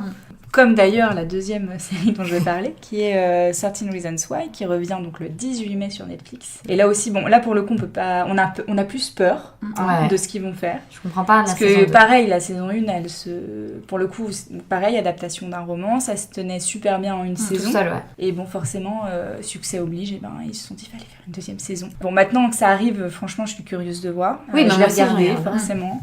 Il y a un teaser surtout qui est sorti qui explique comment est-ce qu'ils vont avoir voir monter cette deuxième saison, parce que Ouais. t'avais un concept qui était très fort dans la première saison, mais qui ne pouvait tenir que Oui, les cassettes, sur un nombre précis d'épisodes, Mm. qui faisait qu'effectivement la saison se terminait. Oui. Ils avaient laissé ouvert pas mal de portes quand même. Oui, mais Sur une Oui, suite dont possible. une, C'était- mais dont une qui m'intéresse particulièrement et j'espère que c'est celle-là qui va être exploitée. c'était ouvert, mais tu te dis en quoi ils vont tenir une saison sur la Oui. suite de cette histoire. Non, tu non, vois. c'est assez bon. Je suis casse-gueule, quand même. je suis assez sceptique.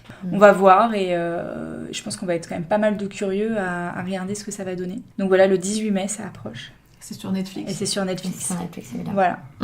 Bah, merci Anne-Laure. Du coup, c'est la fin de l'émission. On a fini. On a fait. Je pense peut-être qu'on approche des 2 heures. Ça va dépendre du montage. Je vais avoir pas mal de choses à. Non, je déconne. Donc du coup, merci Anaïs de nous avoir hébergés dans ton Ah bah, de salon. Mais de rien. On a profité de l'absence de son chat en fait pour pouvoir Oui. enregistrer. Parce que au-delà du coup de téléphone de ma mère, je pense que si mon chat avait été là, vous auriez entendu beaucoup plus de bruit bizarre. Du coup, on remercie le chat d'avoir pris ses vacances en Bretagne. Tout à fait. Et du coup, voilà, épisode numéro 3. On y arrive. Hein. Du coup, on se retrouve le mois prochain pour le numéro 4. Il va falloir qu'on se cale la date. Il est très possible que Marine nous parle du festival de de Cannes. De ses vacances Oui, annulées. de l'annulation de de ce vol. l'annulation de ses vacances. Et en attendant, n'hésitez pas à nous retrouver sur les réseaux sociaux, sur le blog We Are Girls. Anne-Laure, où est-ce qu'on te retrouve en ligne? Sur Twitter, Bobine Sélective. Et c'est tout. Marine, je ne sais pas si tu veux parler. Dis-nous tout. Est-ce que tu peux au moins nous dire Si. où est-ce qu'on te retrouve? Bien sûr, on me retrouve sur Twitter en train d'insulter la Air France. Marine DMP. Ma pauvre. Et Anaïs? Et ben moi, on me retrouve toujours avec le pseudo Anna Bernot. Et puis, j'écris de temps en temps, toujours sur le site We Love Cinéma. Ok, et du coup moi c'est toujours @nivrae et pour faire plus simple, j'ai créé le site podcast au singulier.nivrae.fr avec le lien de tous les podcasts auxquels je participe. Parce que tu en fais beaucoup. Parce que j'en fais beaucoup, j'en suis à 7, j'ai compté. Et voilà, on se retrouve dans un mois. C'était Oui. très cool les filles, je vous remercie d'avoir été là. Merci à toi. Salut, salut. Et salut. Avada Kedavra.